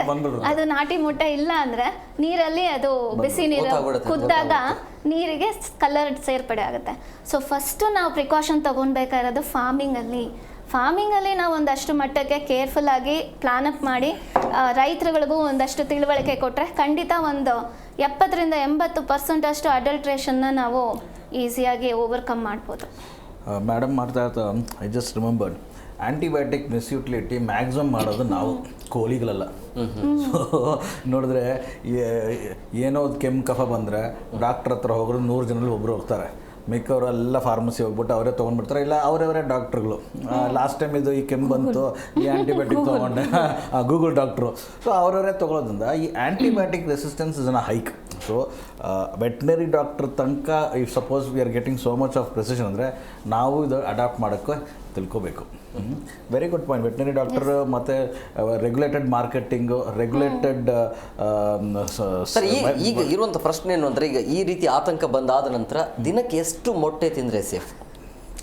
Generally 4 to 7 eggs. ಫಿಟ್ನೆಸ್ ಮಾಡೋರು ಅವರು ಜಾಸ್ತಿ ದಿವಸಕ್ಕೆ 1 egg ಅಂತೂ comfortable. So people are having high cholesterol, ಇಲ್ಲಾದರೆ ತುಂಬ heart attack, heart related disease, ಈ ಕೊಲೆಸ್ಟ್ರಾಲಿಂದ ಬರೋ ಕಾಂಪ್ಲಿಕೇಟೆಡ್ ಡಿಸೀಸ್ ಅಂದರೆ ಎಲ್ಲೋ ಪದಾರ್ಥ ಮಾತ್ರ ಬಿಟ್ಟು ವೈಟ್ ಆಲ್ಬಮ್ ಇರುತ್ತೆ, ಅದು ತೊಗೋಬೋದು. ಸೊ ಬಟ್ ಗ್ರೋಯಿಂಗ್ ಏಜ್ನಲ್ಲಿ, ಚಿಕ್ಕ ವಯಸ್ಸಿನಲ್ಲಿ you can take minimum 4 to 7 per week is easily ಡೈಲಿನ ಪರ್ ವೀಕ್. ಅಲ್ಲ, ಡೈಲಿ ತಿನ್ನೋರು ಇದಾರಲ್ಲ, ದಿನ ಒಂದು ಮೊಟ್ಟೆ ಪರ್ಮಿಸಿಬಲ್, ದಿನ ಒಂದು ಮೊಟ್ಟೆನೆ. ಬಟ್ ಈ ಬಾಡಿ ಬಿಲ್ಡರ್ಸು, ಜಿಮ್ ಹೋಗೋರು ಅವರು ತಿಂತಾರೆ. ಅದು ಆಲ್ಬುಮಿನ್ ಪ್ರೋಟೀನ್ ಇದೆಯಲ್ಲ, ಬಾಡಿ ಬಿಲ್ಡಿಂಗ್ ಬೇಕಾಗಿರೋದು ಪ್ರೋಟೀನು, ಅದು ವೈಟ್ನಲ್ಲಿ ಸಿಗುತ್ತೆ. ಅದು ವೈಟ್ ಆಫ್ ಅನ್ ಎಗ್ ಎಷ್ಟು ಬೇಕಾದ್ರೆ ತಗೋಬೋದು. ಹೋಲ್ ಎಗ್ ಬಂದ್ಬಿಟ್ಟು 1 to 7 per week. ಅಲ್ಲ, ಇವಾಗ ಒಂದು ಎಗ್ ತಿಂದರೆ ಸಾಕು ಅಂದ್ರಿ, ಬಟ್ ಜಿಮ್ಗೆ ಹೋಗೋರು ನೀವೇ ಹೇಳಿದ್ರಿ ಅವರು 5 to 6 ಎಷ್ಟು ಒಂದು ಜಾಸ್ತಿ ನಂಬರೇ ತಿಂತಾರೆ. ಇವಾಗ ಕೋಳಿಗಳು ಲೇ ಮಾಡ್ತಾರೆ ಎಗ್ಸಿಗೆ, ಇಷ್ಟು ಕ್ವಾಂಟಿಟಿ ಬೇಕಿರೋದಕ್ಕೆ ಈಸ್ ಇಟ್ ಮ್ಯಾಚಿಂಗ್? ಆರ್ ಅದಕ್ಕೆ ಏನಾದರೂ ಸ್ಪೀಡನ್ ಅಪ್ ಮಾಡೋಕ್ಕೆ ಏನಾದರೂ ಈ ಥರ ಕೆಮಿಕಲ್ಸ್ ಯೂಸ್ ಮಾಡ್ತಾ ಇದ್ದಾರಾ? ನೋ ಮೇಡಮ್, ಆ ಥರ ಎಲ್ಲ ಏನಿಲ್ಲ. Because it might not be ethical business marketing, ಅದು ಗೊತ್ತಿಲ್ವಲ್ಲ. ಅಲ್ಲ, ಆ ಥರ ಇರಲ್ಲ. ಬೇಸಿಕ್ಲಿ ಬಾಡಿ ಬಿಲ್ಡರ್ಸ್ಗೆ ರಿಕ್ವೈರ್ಮೆಂಟ್ ಜಾಸ್ತಿ ಇರೋದ್ರಿಂದ ಎಲ್ಲರೂ ತಗೊಳ್ತೀವಿ. ಸಪೋಸ್ ನಾನು ಕೇಳಿದ್ರೆ ಒಂದು ಮೊಟ್ಟೆ ಒಂದು ದಿವಸಕ್ಕೆ ತೊಗೊಳ್ತೀನಿ. ಓಕೆ, ನನಗೇನು ಬಾಡಿ ಬಿಲ್ಡ್ ಬೇಕಂತ ಅವಶ್ಯಕತೆ ಇಲ್ಲ. But certain people with set targets, ನಾನು ಬೈಸೆಪ್ಸ್ ಇಷ್ಟು ಬರಬೇಕು, ಪ್ರೋಟೀನ್ ತೊಗೊಳ್ಬೇಕು. ಒಂದಕ್ಕಿಂತ ಜಾಸ್ತಿ ಆದರೆ ಅಪಾಯನ? ಬರೀ ವೈಟ್ ತೊಗೊಂಡ್ರೆ ಏನಾಗಲ್ಲ. White is only protein. ಎಲ್ಲೋನಲ್ಲಿ ಆದರೆ ಇದು ಒಂದು ಚರ್ಚೆ, that is one discussion. Possibly ಇದರಿಂದ ಏನೋ ಒಂದು ಕ್ಯಾನ್ಸರ್ ಆಗ್ಬೋದು ಅಂತ. ನಾರ್ಮಲ್ ಎಗ್ನಲ್ಲಿ ಏನು ಪ್ರಾಬ್ಲಮ್ ಇಲ್ವಲ್ಲ. ನಾವು ದ ಹೋಲ್ ಕ್ವಶನ್ ಇಸ್, ಇದು ಕ್ಯಾನ್ಸರ್ ಪ್ರೊಡ್ಯೂಸಿಂಗ್ ಸಬ್ಸ್ಟೆನ್ಸ್ ಇದೆ ಅಂತಲೇ ಇಷ್ಟು ಚರ್ಚೆ ಆಗ್ತಿದೆ. ನಾರ್ಮಲ್ ಎಗ್ ಇಷ್ಟು ದಿವಸ ತಿಂತಿದ್ವಿ, ಏನಾಯಿತು? So this nowhere proven a normal egg is carcinogenic. ಹಾಗಂದರೆ ನಾರ್ಮಲ್ ಎಗ್ ತಿಂದರೆ ಕ್ಯಾನ್ಸರ್ ಬರೋತ್ತಂತ ಎಲ್ಲೂ ಇಲ್ಲ. This is because of this viral video and some findings, ಏನೋ ಸ್ವಲ್ಪ ಪರ್ಮಿಸಬಲ್ ಲಿಮಿಟ್ನಲ್ಲಿ ಕಾಂಪೋನೆಂಟ್ ಇದೆ ಅಂತ ಇಷ್ಟೊಂದು. ಅಲ್ಲ, ಫಿಟ್ನೆಸ್ ಮಾಡೋರಿಗೆ ಭಯ ಹುಟ್ಟಿಸ್ತಾ ಇದ್ರಿ ನೀವು, ಅದಕ್ಕೆ ಅದಕ್ಕೆ ಹೇಳಿದೆ. ವೈಟ್ ಆಫ್ ಎಗ್ ತಗೋಬೋದು, ಅದು ಇದು ಬರುತ್ತಲ್ಲ, ಅದ್ರ ಬಿಟ್ಟು ಎಲ್ಲೋನಲ್ಲಿ LDL ಹೆಚ್ಚಾಗುತ್ತೆ. LDL ಅಂತ ಕೆಟ್ಟ ಕೊಬ್ಬು ಅಂತ ಇರುತ್ತೆ, ಅದು ಹೆಚ್ಚಾಗುತ್ತೆ. ಒಂದು ಪಾಯಿಂಟ್ ಆ್ಯಡ್ ಮಾಡ್ಲಿಕ್ಕೆ ಇಷ್ಟಪಡ್ತೀನಿ. ಬಾಡಿ ಬಿಲ್ಡರ್ಸ್ ಅಂತ ಹೇಳಿದ್ರಲ್ಲ, ಸೊ ಅವರು ಪ್ರೋಟೀನ್ ಅಂತ ಬರೀ ಮೊಟ್ಟೆ, ತರಕಾರಿ, ಕಾಳು ಇಂಥದನ್ನೇ ಯೂಸ್ ಮಾಡ್ತಾ ಇದ್ರೆ ನೋ ಅಬ್ಜೆಕ್ಷನ್. ಸರ್ ಹೇಳ್ದಂಗೆ ಬಿಳಿ ಭಾಗನ ನೀವು ತಗೊಳ್ಬೋದು, 7-8 ದಿನಕ್ಕೆ ತಗೊಂಡ್ರು ತೊಂದರೆ ಇಲ್ಲ. ಅದ್ರ ಜೊತೆಗೆ ತಗೊಳೋ ಪ್ರೋಟೀನ್ ಪೌಡರ್, ವೇ ಪ್ರೋಟೀನ್, ಇದೆಲ್ಲ ಎಷ್ಟು ಬೆಲೆ ಬಾಳುತ್ತೆ ಅಂತ ಅಂದ್ರೆ ನಿಮ್ಮ ದೇಹ ಸ್ಥಿತಿನೇ ಹಾಳು ಮಾಡ್ತಾ ಹೋಗುತ್ತೆ. ಇದೆಲ್ಲ ಇಮಿಡಿಯೇಟ್ ಆಗಿ ಎಫೆಕ್ಟ್ ಕೊಡೋ ಅಂಥದ್ದಲ್ಲ. I take it's long time and finally one day they will end up with lot of clinical conditions. ವಿರಳ ಸರ್, ಹಾಗೆ ಸಂಪರ್ಕದಲ್ಲಿರಿ. ಬ್ರೇಕ್ ಆದ ಬಳಿಕ ವಿಶೇಷ ಕಾರ್ಯಕ್ರಮಕ್ಕೆ ಸ್ವಾಗತ. ವಿರಳ ಸರ್, ಈಗ ಯಾವುದೋ ಒಂದು ಬ್ರ್ಯಾಂಡ್ನ ಎಡವಟ್ಟಿನಿಂದಾಗಿ ಈ ಉದ್ಯಮದ ಮೇಲೆ ಏನಾದರೂ ಪರಿಣಾಮ ಬೀರುವಂಥ ಸಾಧ್ಯತೆ ಇರುತ್ತಾ? ಖಂಡಿತ ಇಲ್ಲ ಸರ್. ಹ್ಮ್. ಯಾಕಂದ್ರೆ ನೋಡಿ, ನಾನು ಆಗ್ಲೇ ಹೇಳಿದೆ, ಪ್ರತಿನಿತ್ಯ 35 ಕೋಟಿ ಮೊಟ್ಟೆ ನಮ್ಮ ದೇಶದಲ್ಲಿ ಉತ್ಪಾದನೆ ಆಗ್ತಾ ಇದೆ. ಅದೇ ರೀತಿ ಸೇವನೆ ಕೂಡ 108 ಮೊಟ್ಟೆನ ಒಬ್ಬ ಮನುಷ್ಯ ಪ್ರತಿ ವರ್ಷ ಸೇವನೆ ಮಾಡ್ತಾ ಇದ್ದಾರೆ. ಅತಿ ಹೆಚ್ಚು ಬೆಂಗಳೂರಿಗರನ್ನೇ ಸೇವನೆ ಮಾಡ್ತಾ ಇರೋದು. ಹತ್ತತ್ರ 300 ಮೊಟ್ಟೆ ಒಬ್ಬ ಮನುಷ್ಯ ಒಂದು ವರ್ಷಕ್ಕೆ ಸೇವನೆ ಮಾಡ್ತಾ ಇದ್ದಾರೆ. ಬೆಂಗಳೂರು ಮಾರುಕಟ್ಟೆಗೆ 1 ಕೋಟಿಗೂ ಮಿಗಿಲಾದ ಮೊಟ್ಟೆ ಒಂದು ದಿನಕ್ಕೆ ಬೇಕಾಗ್ತಾ ಇದೆ. ಹಾಗಾಗಿ ಯಾವುದೇ ರೀತಿ ಉದ್ಯಮದ ಮೇಲೆ ಇದು ತಾತ್ಕಾಲಿಕ ಅಷ್ಟೇನೆ, ಕೆಲವು ದಿನ 1-2 ದಿನ ತೊಂದರೆ ಆಗ್ಬೋದು ಅಷ್ಟೇನೆ. ಅದು ಬಿಟ್ರೆ ಏನು ತೊಂದರೆ ಆಗೋ ರೀತಿ ಕಾಣೋದಿಲ್ಲ. ಯಾಕಂದ್ರೆ ಜನನು ಕೂಡ ಬಹಳಷ್ಟು ಹುಷಾರಾಗಿದ್ದಾರೆ. ಎಲ್ಲರೂ ಕೂಡ ಸೋಷಿಯಲ್ ಮೀಡಿಯಾ ನಂಬೋದಕ್ಕೆ ಹೋಗೋದಿಲ್ಲ, ಅಥೆಂಟಿಕೇಟೆಡ್ ಮಾಧ್ಯಮಗಳ ಮೂಲಕ ನೋಡ್ತಾರೆ. ಮತ್ತೆ ಲ್ಯಾಬ್ನ ವರದಿ ಬರೋವರೆಗೂ ಕೂಡ ಅವರು ಕಾಯ್ತಾರೆ ಅಂತ ಒಂದು ನಮಗೂ ಕೂಡ ಒಂದು ನಂಬಿಕೆ ಇದೆ. ಅಂದರೆ ಗ್ರಾಹಕರು ಧೈರ್ಯವಾಗಿ ತಗೋಬಹುದು ಅಂಥೇಳಿ ಯಾವುದೋ ಒಂದು ವರದಿಯಿಂದ ನೀವು ಪ್ಯಾನಿಕ್ ಆಗೋದು ಬೇಡ ಅಂತ ಹೇಳ್ತಾ ಇದ್ರಿ. ಹೌದು, ಅದೇ ರೀತಿ ನೋಡಿ, ಏನು ಮೊಟ್ಟೆ ದರ 5-6 ದಿನ ಹಿಂದೆ ಈ ಒಂದು ವದಂತಿ ಬಂದಾಗ ಇದ್ದಿದ್ದ ದರಕ್ಕಿಂತನೂ ದರ ಇನ್ನೂ ಹೆಚ್ಚಾಗಿದೆ. ಕಾರಣ ಏನಂದ್ರೆ ಡಿಮ್ಯಾಂಡ್ ಜಾಸ್ತಿ ಆಗ್ತಾ ಇದೆ.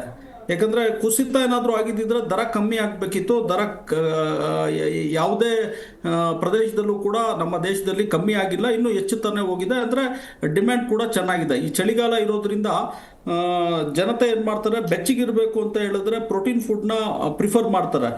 ಮೊಟ್ಟೆ ಇರ್ಬೋದು, ಮಾಂಸ ಇರ್ಬೋದು, ಕೈಗೆಟುವ ದರದಲ್ಲಿ ಸಿಗೋದ್ರಿಂದ.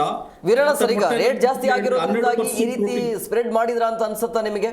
ಮೊಟ್ಟೆ ರೇಟ್ ಜಾಸ್ತಿ ಆಗಿರೋದ್ರಿಂದಾಗಿ ಸುಖ ಸುಮ್ಮನೆ ಈ ರೀತಿ ಸ್ಪ್ರೆಡ್ ಮಾಡಿದ್ರು ಕ್ಯಾನ್ಸರ್ ಅನ್ನುವಂಥದ್ದು? ಅದು ಹೇಳಲಿಕ್ಕಾಗಲ್ಲ. ಅದಿನ್ನು ತನಿಖೆಯಿಂದ ಹೊರಬರಬೇಕು ಹೊರತು. ಯಾಕಂದ್ರೆ ಒಂದು ಎಗೋಸ್ ಅಂತ ಏನು ಕಂಪನಿ ಇದೆ, ಅವರು ಅವ್ರ ಮೇಲೆ ಏನು ಕ್ರಮ ತಗೊಂತಾರೆ ಅದು ತನಿಖೆ ಆಗ್ಬೇಕು. ತನಿಖೆಯಿಂದ ಹೊರಬರಬೇಕು. ಯಾಕೆ ಆ ರೀತಿ ವದಂತಿ ಇದು ಮಾಡಿದ್ರು ಅದೆಲ್ಲಾನು ಇನ್ನು ಮುಂದಿನ ದಿನಗಳಲ್ಲಿ ನಾವು ಕಾಯ್ದು ನೋಡ್ಬೇಕಾಗತ್ತೆ. ಅದಕ್ಕೆಲ್ಲ ಕಾರಣನ ಈಗಲೇ ಏನು ಹೇಳಲಿಕ್ಕೆ ಆಗೋದಿಲ್ಲ. ಆದರೆ ಏನೇ ಆದ್ರೂ ಈಗ ಜನತೆಗೆ, ಗ್ರಾಹಕರಿಗೆ ಒಳ್ಳೆ ಉತ್ತಮ ಅಂದರೆ ಕೈಗೆಟುವ ದರದಲ್ಲಿ ಒಳ್ಳೆ ಪ್ರೋಟೀನ್ ಸಿಗ್ತಾ ಇರೋದು ಕುಕ್ಕುಟ ಉದ್ಯಮದಿಂದನೇ. ಮೊಟ್ಟೆ ಇರ್ಬೋದು, ಮಾಂಸ ಇರ್ಬೋದು. ನೋಡಿ, ಚಿಕನಲ್ಲೂ ಕೂಡ 20% ಪ್ರೋಟೀನ್ ಇದೆ, ಮೊಟ್ಟೆನಲ್ಲೂ 12% ಪ್ರೋಟೀನ್ ಇದೆ. ನಾವು ಪ್ರೋಟೀನ್ ದರ ನೋಡೋದಕ್ಕೆ ಹೋದ್ರೆ ₹1 1 ಗ್ರಾಮ್ ಪ್ರೋಟೀನ್ ಸಿಗುವಂತ ವಸ್ತು ಕುಕ್ಕುಟ ಉದ್ಯಮದಿಂದ ಬರುವಂಥದ್ದೇ. ಮೊಟ್ಟೆ ಇರ್ಬೋದು, ಮಾಂಸ ಇರ್ಬೋದು. ಪನ್ನೀರ್ ನೋಡೋದಕ್ಕೆ ಹೋದ್ರೆ ₹400 kg ಆಗುತ್ತೆ. ಯಾಕಂದ್ರೆ ಅದರಲ್ಲಿ ಸೇಮ್ 20% ಪ್ರೋಟೀನ್ ಸಿಗುತ್ತೆ. ನೋಡೋದಿಕ್ಕೆ ಹೋದ್ರೆ ₹2 1 ಗ್ರಾಮ್ ಪ್ರೋಟೀನಿಗೆ ಬೀಳುತ್ತೆ. ಅಂದ್ರೆ ಅರ್ಧಕ್ಕರ್ಧ ಇದರಲ್ಲಿ ನಮ್ಮ ಕುಕ್ಕುಟ ಉದ್ಯಮದಿಂದ ಬರ್ತಿರುವಂತ ಇದರಲ್ಲಿ ಆಹಾರದಲ್ಲಿ ನಮಗೆ ಪ್ರೋಟೀನ್ ಸಿಗ್ತಾ ಇದೆ. ಹಾಗಾಗಿ ಯಾವುದೇ ರೀತಿ ಉದ್ಯಮದ ಮೇಲೆ ಒಂದು ಪರಿಣಾಮ ಬೀರಲ್ಲ ಅಂತ ಹೇಳ್ತಾ ಇದೆ. ಹೌದೌದು, ಇದರ ಪರಿಣಾಮಗಳು ಈ ರೀತಿ ನೀವು ತಾವೆಲ್ಲ ನೋಡಿದ್ದೀರಾ. ಆಗ್ಲೇ ಕೋವಿಡ್ ಸಂದರ್ಭದಲ್ಲೂ ಕೂಡ 2020ನೇ ಇಸ್ವಿನಲ್ಲಿ ಕೋವಿಡ್ ಬಂದಂತ ಸಂದರ್ಭದಲ್ಲೂ ಕೂಡ ಕೋಳಿ ತಿಂದ್ರೆ ಕೋವಿಡ್ ಬರುತ್ತೆ ಅಂತ ಕೂಡ ಅದು ಕೂಡ ಹರಡ್ಬಿಟ್ಟಿದ್ರು. ಆಮೇಲೆ ಸ್ವಲ್ಪ ದಿನ ಆದ ನಂತರ ಏನಾಯ್ತು, ಆ ಸಮಯ ತಿಂದವರು ಜಾಸ್ತಿನೇ ತಿಂದ್ರು. ಅವಾಗ ಹೌದೌದು, ರೇಟ್ ಕಡಿಮೆ ಆಯ್ತು ಅಂತ ವೈದ್ಯರೇ ಹೇಳಿದ್ರು. ನಿಮ್ಗೆ ರೋಗ ನಿರೋಧಕ ಶಕ್ತಿ ಬರಬೇಕು ಅಂತ ಹೇಳಿದ್ರೆ ಮೊಟ್ಟೆ ಮಾಂಸನ ನೀವು ಸೇವನೆ ಮಾಡ್ಬೋದು, ಯಾವುದೇ ರೀತಿ ಆತಂಕ ಪಡಬೇಕಾಗಿಲ್ಲ ಅಂತ ಹೇಳಿ ನಮ್ಮ ICMR ಇರ್ಬೋದು, ಮೆಡಿಕಲ್ ರಿಸರ್ಚ್ ಇರ್ಬೋದು, ಅದ ನಂತರ ಇತರೆ ಸಂಸ್ಥೆಗಳು ಇರ್ಬೋದು, ಯಾವ್ಯಾವ ಸಂಸ್ಥೆಗಳಿದ್ವು ಎಲ್ಲವೂ ಕೂಡ ಪೂರಕವಾಗಿನೇ ಇದು ಮಾಡೋದು. ಹಾಗಾಗಿ ಆ ಸಂದರ್ಭದಲ್ಲೂ ಕೂಡ ಜನತೆ ಸಾಕಷ್ಟು ಕುಕ್ಕುಟ ಉತ್ಪನ್ನಗಳನ್ನ ಸೇವನೆ ಮಾಡಿದ್ರು. ಮಾಂಸ ಇರ್ಬೋದು, ಮೊಟ್ಟೆ ಇರ್ಬೋದು, ಅದರಿಂದನೇ ಕೂಡ ಆರೋಗ್ಯನೂ ಕೂಡ ಕಾಪಾಡ್ಕೊಂಡ್ರು. ಆ ರೀತಿ ಅಂದ್ರೆ ಅವಾಗವಾಗ ಈ ರೀತಿ ಉದ್ಯಮಗಳಿಗೆ ಸಂಕಷ್ಟಗಳು ಬರೋದು ಸಹಜನೇ. ಬಟ್ ಇದನ್ನ ಯಾರು ಕಿವಿ ಕೊಡದೇನೆ ಒಂದು ಏನು ಯಥಾ ರೀತಿಯಾಗಿ ಸೇವನೆ ಮಾಡ್ಬೋದು ಅಂತ ನಾನು ತಮ್ಮ ಮೂಲಕ ಹೇಳೋದಕ್ಕೆ ಇಷ್ಟಪಡ್ತಿದ್ದೀನಿ ಸರ್. ಕೀರ್ತಿ ಮಾಡೋರು, ಈಗ ಮೊಟ್ಟೆ ತಿನ್ನೋದ್ರಿಂದ ಪ್ರೋಟೀನ್ ಬರುತ್ತೆ ಅನ್ನೋದು ನಮಗೆಲ್ಲರಿಗೂ ಗೊತ್ತಿರುವಂಥ ವಿಚಾರ. ಪರ್ಯಾಯ ವ್ಯವಸ್ಥೆ ಮೊಟ್ಟೆ ಇಲ್ಲ, ಒಂದು ವೇಳೆ ಸಮಸ್ಯೆ ಆಯಿತು ಅಂತ ಅಂದ್ಕೊಳ್ಳೋಣ. ಮೊಟ್ಟೆ ಬದಲಾಗಿ ಇದನ್ನು ತಿಂದರೆ ಪ್ರೋಟೀನ್ ಬರುತ್ತೆ, ನೀವು ಮೊಟ್ಟೆ ಮೇಲೆ ಜಾಸ್ತಿ ಅವಲಂಬಿತರಾಗಬೇಡಿ ಅನ್ನೋದಾದರೆ ಮೊಳಕೆ ಕಾಳು ಓಕೆ. ನಮ್ಮ ಬೇಳೆಕಾಳುಗಳು, ಮೊಳಕೆ ಕಾಳು ಹೆಚ್ಚು ಪ್ರೋಟೀನ್ ಇರುತ್ತೆ. ಮೊಳಕೆ ಹೊಡೆಯುತ್ತಲ್ಲ, ಆ ಮೊಳಕೆ ಕಣ್ಣು ಹೊಡೆದಿದ ತಕ್ಷಣ ಅದು ಜರ್ಮಿನೇಟ್ ಆದಾಗ ಅದರಲ್ಲಿ ಪ್ರೋಟೀನ್ ಅಂಶ 100% ಇರುತ್ತೆ. ಅಷ್ಟೇ ಅಲ್ಲ, ವಿ ಕಾಲ್ ಇಟ್ ಆಸ್ ಬಯೋಅವೈಲಬಿಲಿಟಿ. ನೀವು ತಿಂದಿದ್ದು ಯಾವ ಪ್ರಮಾಣದಲ್ಲಿ ನಿಮ್ಮ ದೇಹಕ್ಕೆ ಸೇರ್ತಾ ಇದೆ ಅನ್ನೋದು ತುಂಬ ಇಂಪಾರ್ಟೆಂಟ್ ಆಗುತ್ತೆ. ಮೊಳಕೆ ಕಾಳಲ್ಲಿ 100% ಬಯೋಅವೈಲಬಿಲಿಟಿ ಇರುತ್ತೆ. ಸೊ ಹೆಚ್ಚಾಗಿ ಮೊಳಕೆ ಕಾಳು ತಿನ್ನಿ. ಒಂದು ಮುಷ್ಟಿಯಷ್ಟು ಒಂದು ದಿನಕ್ಕೆ ಎರಡು ಸಲ, ಒಂದು ದಿನಕ್ಕೆ 2 ಸಲ ಒಂದು ಮುಷ್ಟಿಯಷ್ಟು ಮೊಳಕೆ ಕಾಳನ್ನ ಯಾರು ತಿಂತಾರೋ ಖಂಡಿತ ಅವ್ರ ಪ್ರೋಟೀನ್ ಮೀಟಪ್ ಆಗುತ್ತೆ. ಜೊತೆಗೆ ಬೇಳೆಕಾಳುಗಳು ಏನಿದ್ದಾವೆ, ಬೇಳೆನಲ್ಲಿ ದಾಲ್ ಆಗಿರ್ಬೋದು, ಹೆಸರು ಬೇಳೆ, ಉದ್ದಿನ ಬೇಳೆ, ಇಂಥ ಎಲ್ಲ ಬೇಳೆಕಾಳುಗಳಲ್ಲೂ ಹೆಚ್ಚು ಪ್ರೋಟೀನ್ ಅಂಶ ಇರುತ್ತೆ. ಅಷ್ಟೇ ಅಲ್ಲ, ಹಾಲು, ಮೊಸರು ಯಾವುದು ತಗೊಳ್ಬೇಕಂದ್ರೆ ಮನೆಯಲ್ಲಿ ಎಪ್ಪಾಕಿ ತಗೊಳ್ಳಿ ಹಾಲನ್ನ. ಮೇಲ್ಗಡೆ ಕೆನೆ ಲೇಯರ್ ಬರುತ್ತಲ್ಲ, ಅದರಲ್ಲಿ ಪ್ರೋಟೀನ್ ಮತ್ತು ಕ್ಯಾಲ್ಶಿಯಂ ಅಂಶ ಇರುತ್ತೆ. ನೀರಲ್ಲಾಗಲಿ ನೀವು ಹೆಚ್ಚು ನೀರು ಮಿಕ್ಸ್ ಮಾಡಿದ್ರೆ ಹೆಚ್ಚು ಮೊಸರು ತಿನ್ಬೋದು. ಆ ಮೇಲಿಂದ ಕೆನೆ ಪದರ ಏನಿದೆ ಅದನ್ನು ತಿಂದು ನೋಡಿ, ಅದ್ರ ಟೇಸ್ಟು ಕೂಡ ಹಾಗೆ ಚೆನ್ನಾಗಿರುತ್ತೆ. ಅದರಲ್ಲಿ ಕ್ಯಾಲ್ಶಿಯಂ ಮತ್ತು ಪ್ರೋಟೀನ್ ಅಂಶನೂ ಹೆಚ್ಚಾಗಿರುತ್ತೆ. ಅಷ್ಟೇ ಅಲ್ಲ, ಬಯೋ ಅವೈಲಬಿಲಿಟಿ ತಿಂದಿದ್ದು ಕಂಪ್ಲೀಟಾಗಿ ದೇಹಕ್ಕೆ ಹೀರುತ್ತೆ. ಸೊ ಇಷ್ಟೆಲ್ಲನೂ ಇರಬೇಕಾದಾಗ ನಾವು ಬರೀ ಅನಿಮಲ್ ರಿಸೋರ್ಸ್ ಪ್ರೋಟೀನ್ ಒಂದೇ ಬೇಕು ಅಂತ ಕೇಳೋ ಅವಶ್ಯಕತೆಯೂ ಇಲ್ಲ. ಈ ಅನಿಮಲ್ ಪ್ರೋಟೀನ್ ಕೂಡ it is an add on protein. So ಅಗತ್ಯ ಇದ್ದಾಗ ಖಂಡಿತ ಇದನ್ನು ಆ್ಯಡ್ ಆನ್ ಮಾಡಿಕೊಂಡ್ರೆ ದೇಹ ಕೂಡ ಸಮತೋಲನ ಕಾಪಾಡ್ಕೊಳ್ಬೋದು. ಬೇಕಿಲ್ಲದನ್ನ ಹೆಚ್ಚು ತಿಂದು ಬೇಕಾಗಿರೋದನ್ನ ನಿರ್ಲಕ್ಷ್ಯ ಮಾಡ್ತಾ ಹೋದರೆ ಡಯಟಲ್ಲಿ ಖಂಡಿತವಾಗೂ ಏರಿಳಿತ ಆಗೇ ಆಗುತ್ತೆ. ಏರಿಳಿತ ನಮ್ಮ ದೇಹದ ಮೇಲಲ್ಲ, ನಮ್ಮ ಆರೋಗ್ಯದ ಮೇಲೂ ಕೂಡ ಕೆಟ್ಟ ಪರಿಣಾಮ ಬೀರುತ್ತೆ. ಮಿಲ್ಲೆಟ್ಸ್, ರಾಗಿ, ಬಾಜ್ರಾ, ಜೋವರ್, ಇದೆಲ್ಲ high content of proteins. Vegetarian source of proteins add ಮಾಡ್ಬೋದು. ಗ್ರೀನ್ ಲೀಫಿ 100% ಪ್ರೋಟೀನ್ ಅಂತ ಬಂದರೆ ಸೀರಿಯಲ್ಸು, ಗ್ರೇನ್ಸು, ದಾಲು ಇದ್ರಲ್ಲಿ ಬರುತ್ತೆ. ಇನ್ನು ಬೇರೆ ಆಹಾರ ಪದಾರ್ಥಗಳಲ್ಲೂ ಪ್ರೋಟೀನ್ ಅಂಶ ಇರುತ್ತೆ, ಕಂಪ್ಯಾರಿಟಿವ್ಲಿ ಕಮ್ಮಿ ಇರುತ್ತೆ. ಈಗ ರಾಗಿ, ಸರ್ ಹೇಳ್ದಂಗೆ ಮಿಲ್ಲೆಟ್ಸು, ಜೋವರ್, ಬಾಜ್ರಾ, ರಾಗಿ ಇದೆಲ್ಲ ತಗೊಂಡಾಗ ಕಾರ್ಬೋಹೈಡ್ರೇಟ್ ಕಂಟೆಂಟ್ ವಿತ್ ಫೈಬರ್ ಸ್ವಲ್ಪ ಜಾಸ್ತಿ ಇರುತ್ತೆ.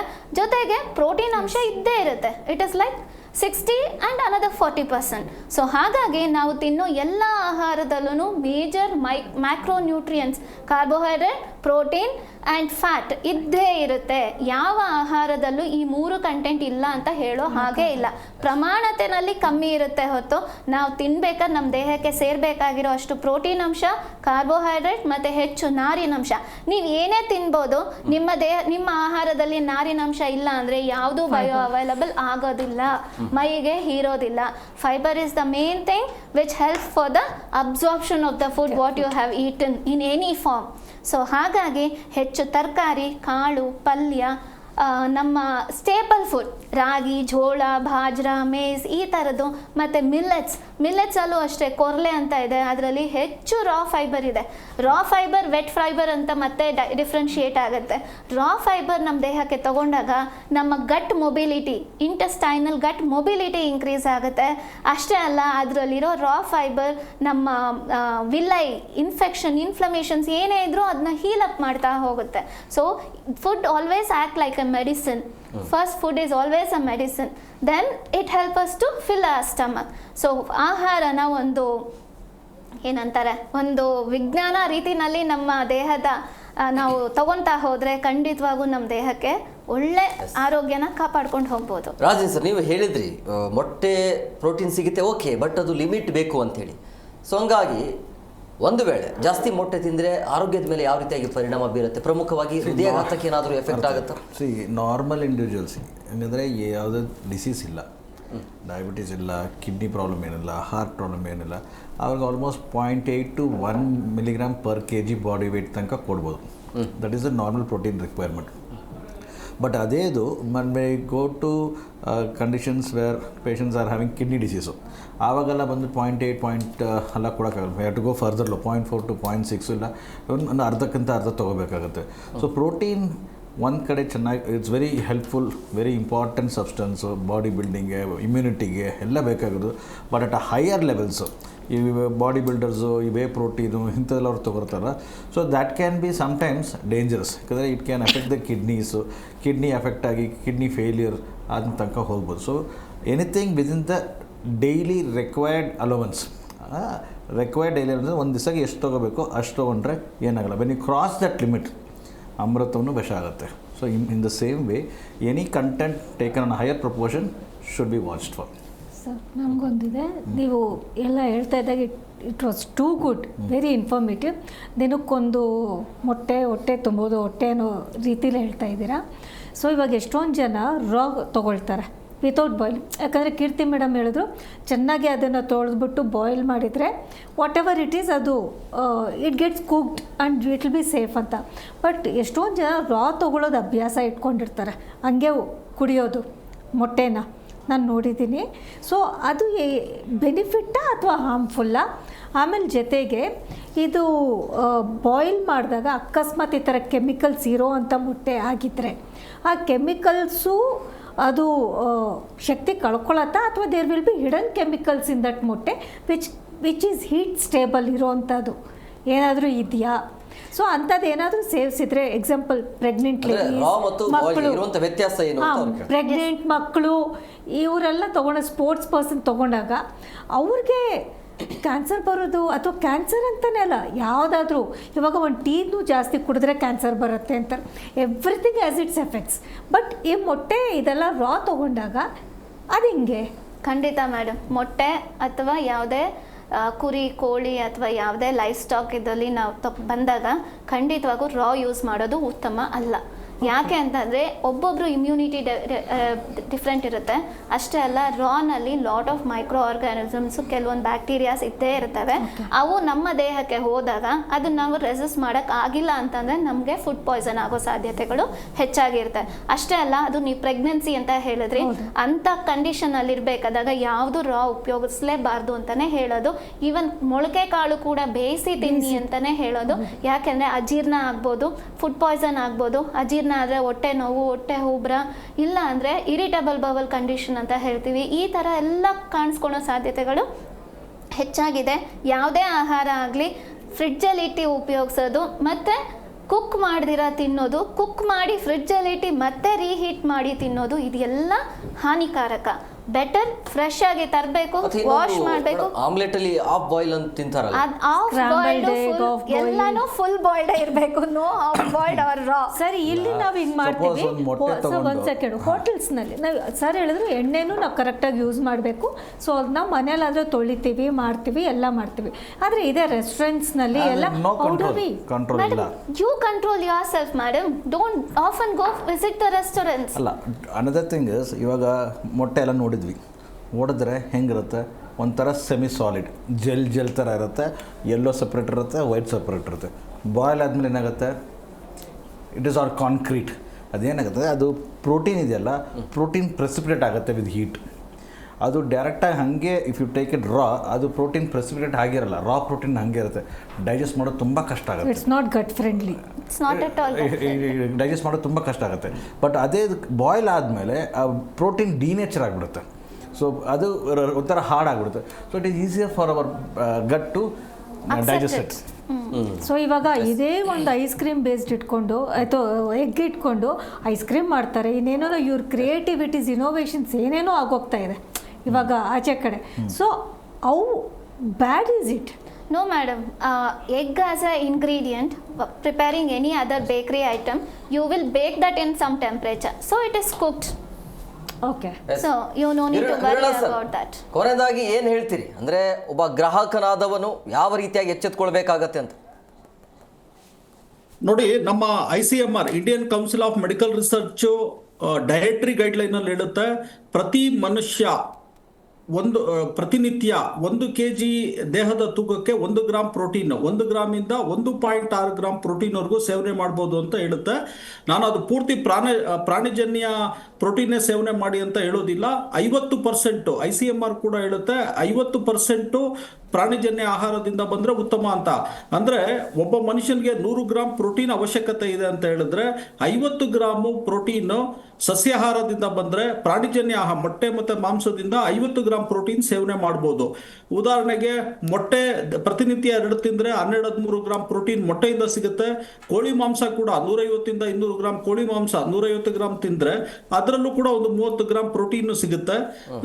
ಈ ಥರ ಮಾಂಸಗಳು ಇರ್ಬೋದು. ಈಗ ಎಲ್ಲ ಮಾಂಸ ಇದರಲ್ಲಿ ನೋಡೋದಿಕ್ಕೆ ಹೋದ್ರೆ 50% ಕುಕ್ಕುಟ ಇದರಿಂದನೇ ಬರ್ತಕ್ಕಂಥ ಶೇರು ಏನು ಮಾಂಸ ಮಾರುಕಟ್ಟೆಯಲ್ಲಿ, ಮೊಟ್ಟೆ ಇರ್ಬೋದು, ಕೋಳಿ ಮಾಂಸ ಇರ್ಬೋದು. ಹಾಗಾಗಿ 50% ಮಾಂಸಾಹಾರದಿಂದನೂ ಕೂಡ ಪ್ರೋಟೀನ್ ಸಿಕ್ಕಿದ್ರೆ ಒಂದು ದಿನನಿತ್ಯ ಬೇಕಾಗುವಂತ ಪ್ರೋಟೀನ್ ಕೂಡ ಏನು ICMR ಗೈಡ್ಲೈನ್ ಇದೆ ಅದರ ಪ್ರಕಾರ ಎಲ್ಲ ಇವ್ರಿಗೂ ಕೂಡ ಸಿಗುತ್ತೆ. ಮತ್ತೆ ಅಷ್ಟು ಈಗಾಗಲೇ ನಮ್ಮ ದೇಶ ಒಂದು ಪ್ರೋಟೀನ್ ನ ಕೊರತೆಯಲ್ಲಿದೆ. ಸುಮಾರು ಕಡೆ ನಮ್ಮ ರಾಜ್ಯನೇ ತಗೊಳ್ಳಿ, ನಾರ್ತ್ ಕರ್ನಾಟಕ, ಕಲ್ಯಾಣ ಕರ್ನಾಟಕ ಭಾಗದಲ್ಲಿ ನೋಡಿದ್ರೆ ಮಾಲ್ ನ್ಯೂಟ್ರಿಷನ್, ಅಪೌಷ್ಟಿಕತೆಯಿಂದ ಬಹಳಷ್ಟು ಮಕ್ಕಳು ಕೂಡ ಅಪೌಷ್ಟಿಕತೆ ಕಾಡ್ತಾ ಇದೆ. ಅಲ್ಲಿ ಈ ರೀತಿ ಇದ್ದಾರೆ. ಪೌಷ್ಟಿಕತೆ ಬೇಕು ಅಂದ್ರೆ ಒಳ್ಳೆ ಗುಣಮಟ್ಟದ ಪ್ರೋಟೀನ್ ಇರೋಂಥ ಆಹಾರ ತಗೋಬೇಕು. ಅದರಲ್ಲೂ ಕೋಳಿ ಮೊಟ್ಟೆ, ಕೋಳಿ ಮಾಂಸ ಸೇವನೆ ಮಾಡೋದು ಉತ್ತಮ ಅಂತ ನಾನು ಈ ಸಂದರ್ಭದಲ್ಲಿ ಹೇಳೋದಕ್ಕೆ ಇಷ್ಟಪಡ್ತೀನಿ sir. Yes sir, thank you sir, thank you very much 4 ಜನಕ್ಕೆ ಇಷ್ಟೊತ್ತು ಕಾರ್ಯಕ್ರಮಕ್ಕೆ ಜಾಯ್ನ್ ಆಗಿದ್ದಕ್ಕೆ. ಎಸ್ ಸರ್, ನೋಡಿದ್ರಲ್ಲ ವೀಕ್ಷಕರೇ, ಕಳೆದ ಕೆಲವು ದಿನಗಳಿಂದ ಭಾರಿ ಗೊಂದಲ ಇತ್ತು, ಅದರ ಜೊತೆಗೆ ಆತಂಕವೂ ಕೂಡ ಇತ್ತು. ಮೊಟ್ಟೆಯನ್ನು ತಿನ್ನಬೇಕಾ ಬೇಡ ಅನ್ನೋದು. ಸೊ ಯಾವುದೋ ಒಂದು ವರದಿ ಈ ರೀತಿಯಾಗಿ ಹೇಳ್ತಾ ಇರುವಂಥದ್ದು, ಒಂದು ಬ್ರ್ಯಾಂಡ್ ಅಂತ. ಸೊ ಅದರ ಬಗ್ಗೆ ತನಿಖೆ ಆಗಬೇಕಾಗುತ್ತೆ, ಕ್ಲಾರಿಟಿ ಅಂತೂ ಇಲ್ಲ. ಸೊ ಹಾಗಂತ ಹೇಳಿ ಪ್ರೋಟೀನ್ ಸಿಗುತ್ತೆ ಅಂತ ಅದನ್ನು ವಿಪರೀತವಾಗಿ ತೆಗೆದುಕೊಳ್ಳೋದು ಕೂಡ ಅದು ಡೇಂಜರ್ ಆಗುತ್ತೆ, ಲಿಮಿಟ್ ಇರಬೇಕಾಗತ್ತೆ. ಸೊ ಹಂಗಾಗಿ ಉತ್ತಮ ಆಹಾರದ ಕಡೆ ಗಮನ ಕೊಡೋದು ಒಳ್ಳೆಯದು. ಇರೋದು ಒಂದೇ ಜೀವ, ಅದನ್ನು ಭದ್ರವಾಗಿ ಕಾಪಾಡಿಕೊಳ್ಳಿ ಅಂತ ಹೇಳ್ತೇವೆ. ಕಾರ್ಯಕ್ರಮವನ್ನು ಮುಗಿಸ್ತೀವಿ. ನೋಡ್ತಾ ಇರಿ ಜಿ ಕನ್ನಡ ನ್ಯೂಸ್, ಸತ್ಯವೇ ಸುದ್ದಿಯ ಜೀವಾಳ.